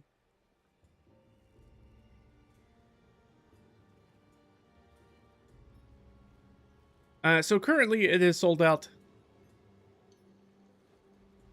Oh, there is no PDF. It's in print only. Interesting. Oh, what a fun and interesting way to do that. Okay, yeah, because they want to sell the zines. Printed on a single folded thick sheet of A4 paper. There you go. That's what it looks like. With A5 ship sheets. I love the A paper system. I know for the rest of the world this seems like, well, duh. But for us in America who don't use this system for paper, which is crazy once you learn anything about it, like, it just makes so much sense.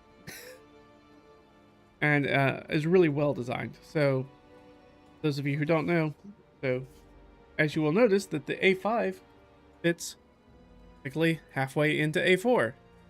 Guess what?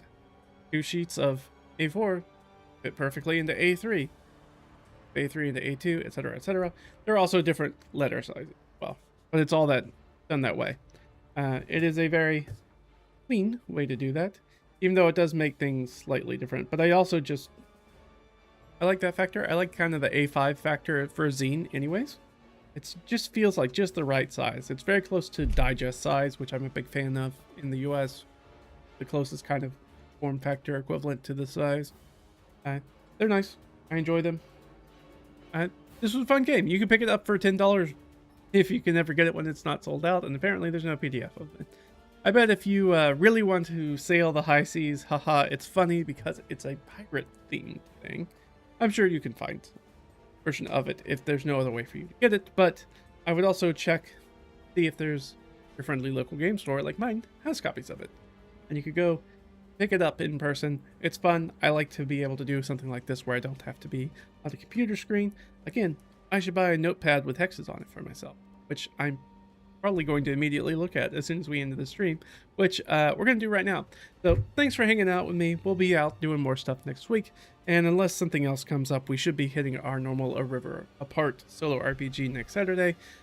Right now we've been streaming on Tuesdays and Thursdays, so keep a lookout for that in my afternoon, but depending on where you are, it's going to be at different times. Catch us on YouTube or Twitch, anything that you want to do to help support us. Likes, subscriptions, those are helpful over on YouTube. Comments especially helps, so show engagement. YouTube really likes that. The machines love engagement. Otherwise, there's links down if you want to throw me a few dollars. That's always appreciated. Whatever. We have things over on DriveThruRPG. There's the plenty of videos. There's the blog, RedRaggedFiend.com. All sorts of stuff. All that stuff's down in the description over on YouTube. Same thing if you're watching over on Twitch. It's at RedRaggedFiend over on YouTube. That's it for me, guys. Thanks for hanging out, and I'll see you guys real soon. All right? Bye-bye.